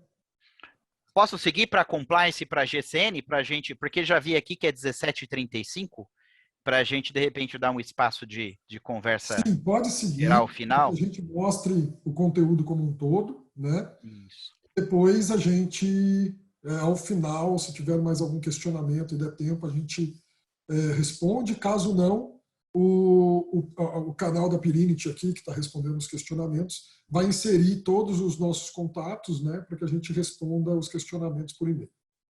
Perfeito, pessoal. Eu vou compartilhar a tela e eu vou mostrar de forma um pouquinho mais pragmática aqui, então, a parte de compliance e a parte de continuidade de negócio, né?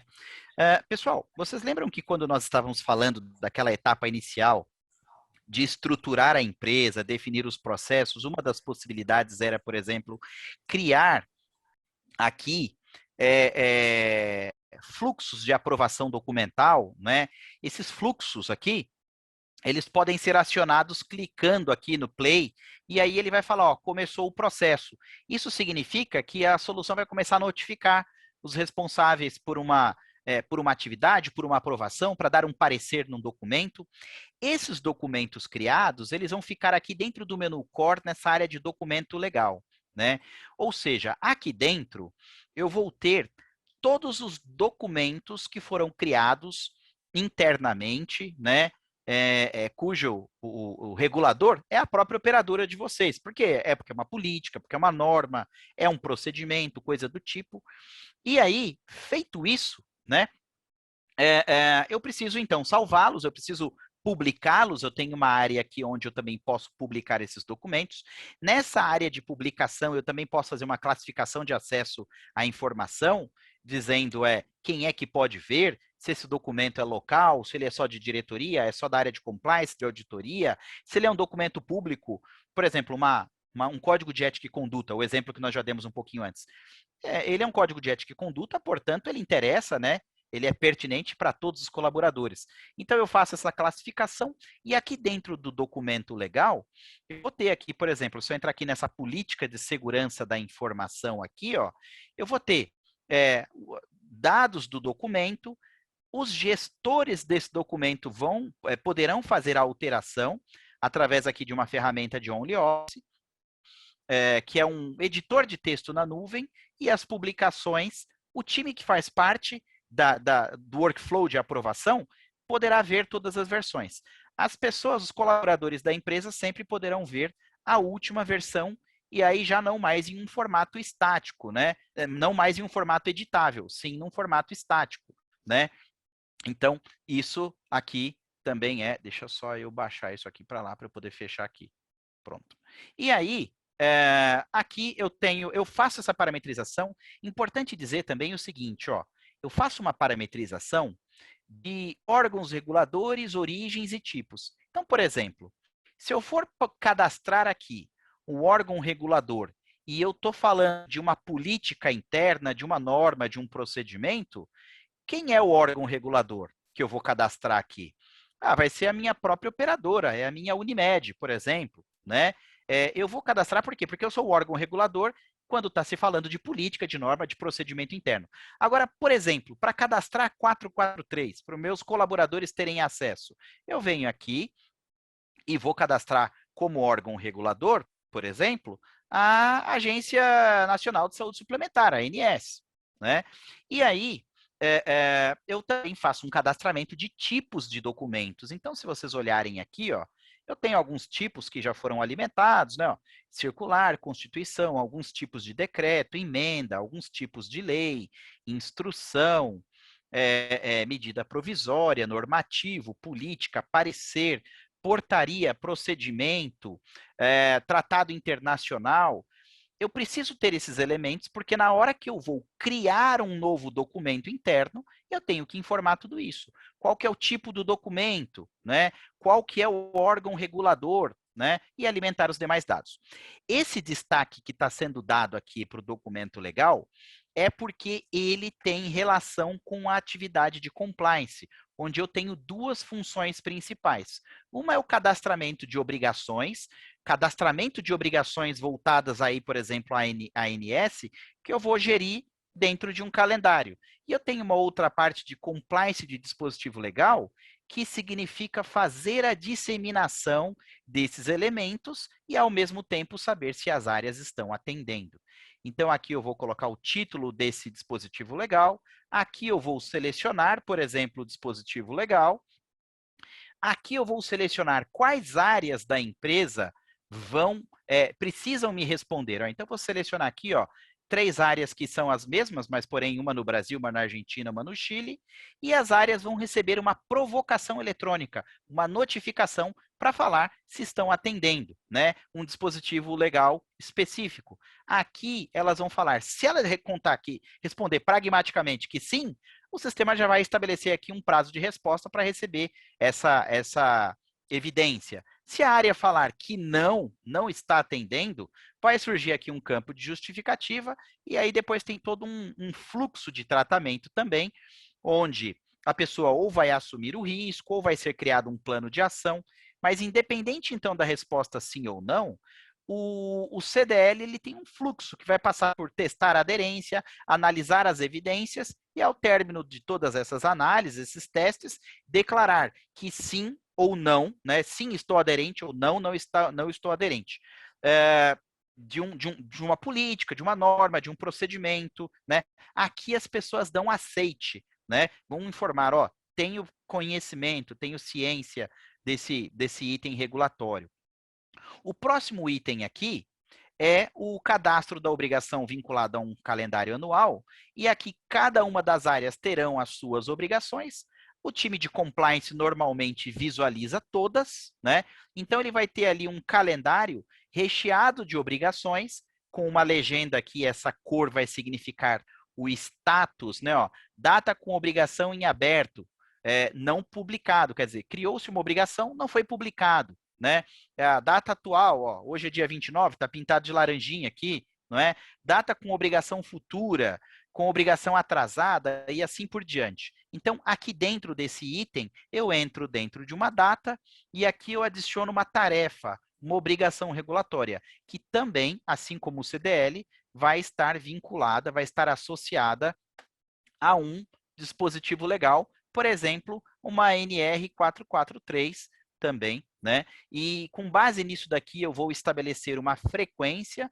Isso daqui é algo que vai ser, por exemplo, mensal. Então, a partir de 30/8, 30/9, do 12, o sistema vai cobrar as áreas, e as áreas, quais áreas? As áreas responsáveis, né? E aí, a partir dessa cobrança, elas inserirão aqui as evidências, né?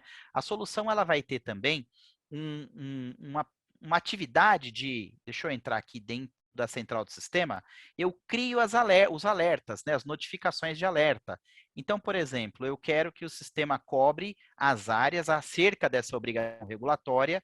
Então, eu vou colocar aqui compliance, e eu vou falar que esse evento aqui se trata de uma data limite de entrega de um documento. A área de compliance dessa operadora precisa consolidar isso tudo para entregar para o órgão regulador, para a ANS.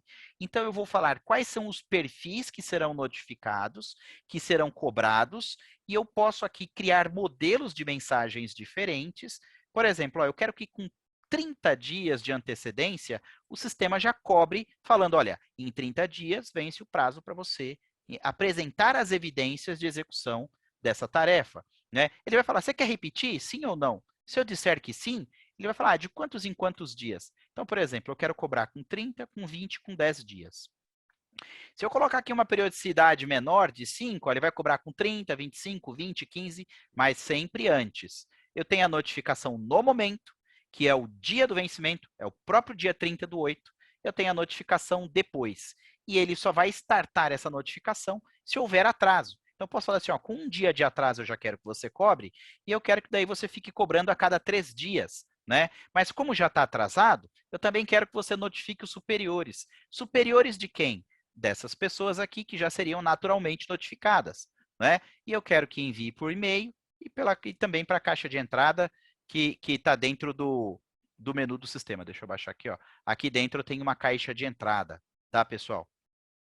Pois bem, então, eu, dentro aqui do compliance, eu vou executar essas atividades de disseminação da política e verificação de atendimento imediato, ou com plano de atendimento dentro de um prazo. E aqui dentro do cadastro da obrigação regulatória, eu tenho as obrigações específicas para um órgão regulador ou para um tipo de lei, tanto é que se eu clicar aqui na consulta, você vê que eu posso pesquisar, ó, eu só quero ver obrigações da ANS. Ó, eu só quero ver obrigações que são não da ANS, eu quero ver obrigações deste tipo aqui de regulamento, de item regulatório, então eu consigo gerar as consultas e os gráficos dessa forma também, tá? E aí uma parte que também é mencionada dentro do controle mais avançado é o estabelecimento da continuidade de negócio. Esse estabelecimento da continuidade de negócio, ele pode ser feito a partir da aplicação de BIAs, né, dos relatórios, dos questionários de Business Impact Analysis. Então, aqui eu vou criar aqui os questionários. Se nós formos olhar aqui, ó, vamos dar uma pesquisada em um BIA que já existe. Então, por exemplo, eu tenho um questionário que vai identificar o nível de criticidade dos processos que precisam ser contingenciados. Então, aqui dentro, por exemplo, eu vou criar um checklist com todas as regras, com todas as características. Por exemplo, olha, eu estou perguntando que hora que começa esse processo? 0 horas, 1 hora, 2 horas. Cada um desses itens aqui é uma alternativa, né? Ó, que hora que termina? Qual que é a periodicidade da execução desse processo dentro da operadora? Qual que é o RTO, o RPO e o MTPD, que são as unidades de medida de tolerância?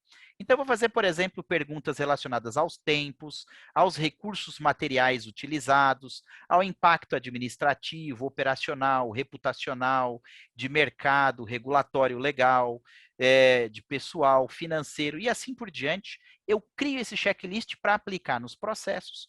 E quando eu aplico nos processos, se eu olhar aqui um que já foi aplicado, por exemplo, ele vai me dar aqui uma nota, tá vendo uma nota aqui? Ó, tem algumas notas aqui, e essas notas vão falar o nível de criticidade do meu processo. Tendo essa informação do meu BIA, eu já tenho subsídio suficiente para criar os planos de continuidade baseado na criticidade dos processos. Eu já sei o que eu tenho que contingenciar. E aqui dentro, então, desse plano, eu vou criar um processo. Ó, eu tenho um cenário aqui, por exemplo, de impossibilidade de acesso ao prédio. Vamos supor que vocês da operadora, por algum problema qualquer, não conseguem acessar o local de trabalho, né? Esse tipo de situação ficou muito comum agora na época da pandemia, né? A pandemia foi o motivo natural das pessoas não poderem estar no seu local de trabalho. Então, eu vou criar aqui o plano de continuidade com todo o seu detalhamento, vou colocar os responsáveis. Dentro aqui de uma guia de planejamento, eu vou planejar todas as atividades que vão ser feitas quando a continuidade for acionada. Então, por exemplo, vou ter atividades de emergência na hora que eu acionei a continuidade, eu vou falar o que vai ser feito, eu vou falar se é crítico sim ou não, eu vou falar se essa atividade, se ela pode ser feita de forma paralela, simultânea, né, ou obrigatoriamente sequencial. Quer dizer, eu tenho que, obrigatoriamente aqui, que informar o endereço do site de contingência para só depois eu informar o ponto de encontro. Um exemplo, eu consigo quantificar o tempo de cada uma dessas atividades, quem que é o responsável principal, quem que é o suplente, entre outras informações, né? Tendo meu plano de continuidade já criado e já aprovado, ele pode ser acionado eletronicamente.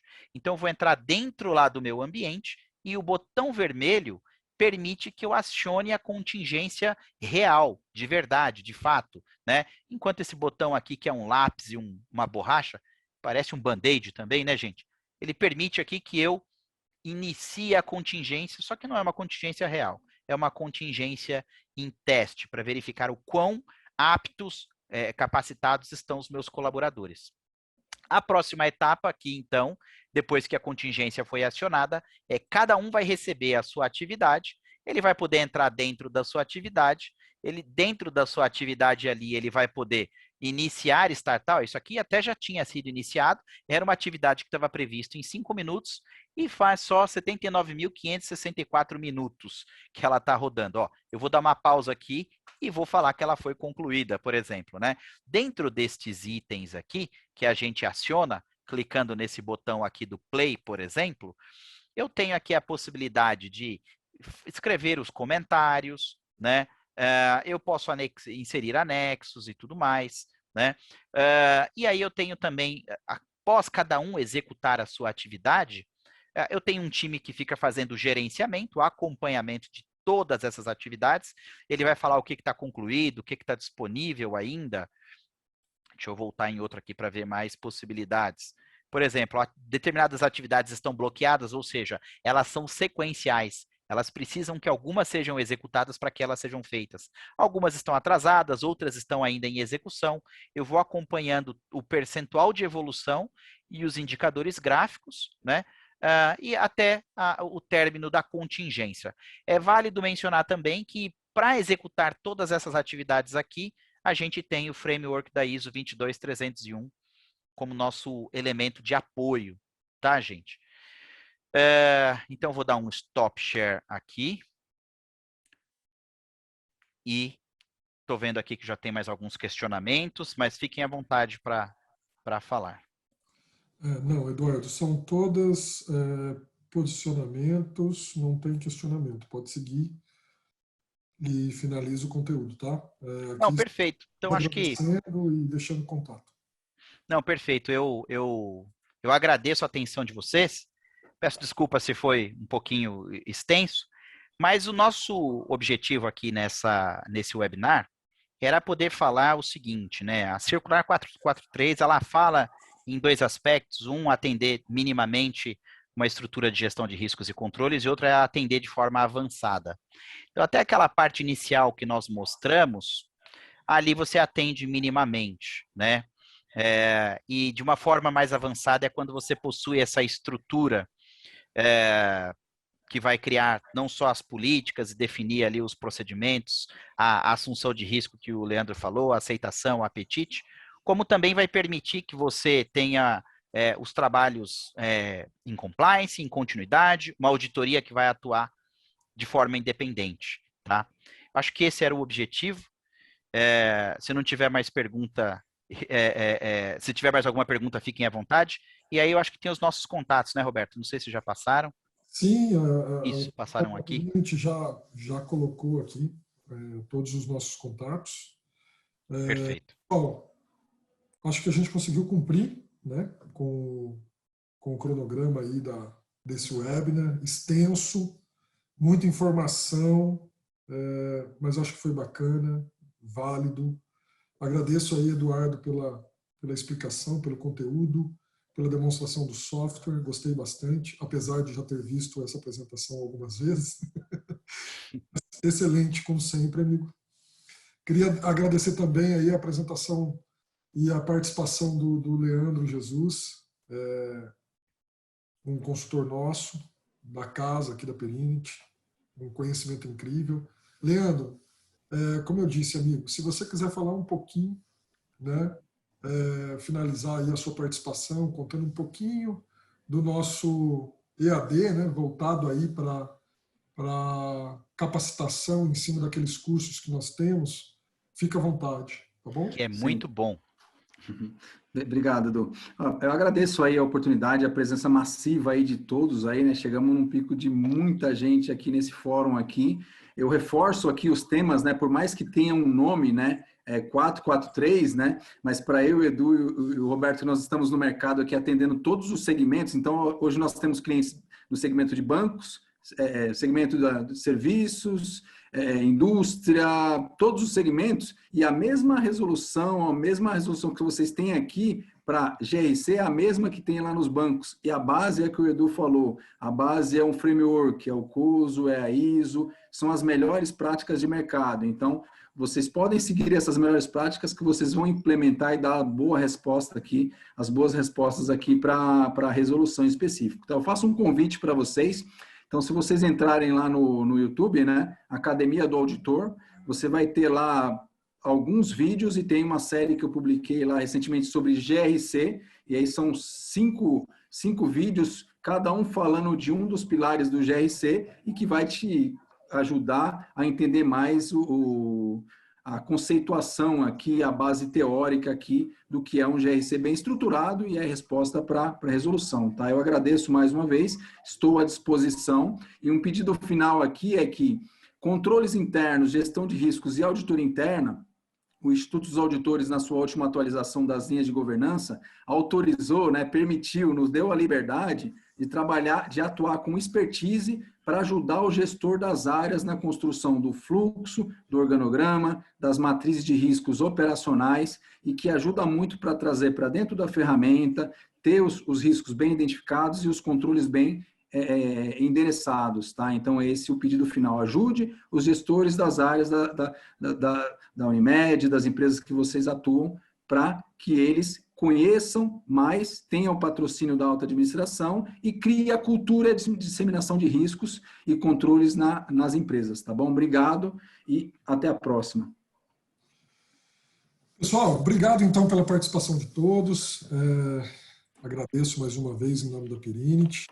A gente deixou nossos contatos aqui à disposição. Quem tiver mais dúvida, fique à vontade para nos contatar. O webinar do mês que vem, eu sei que esse mês a gente publicou 2, mas eu achei que era interessante, então nós colocamos, né, maturidade na gestão de riscos e também essa da resolução 443 e 452, utilização de um software para facilitar aí um pouquinho a vida de vocês. No próximo mês, né, em 26 no próximo mês, praticamente nesse. Próximo mês mesmo.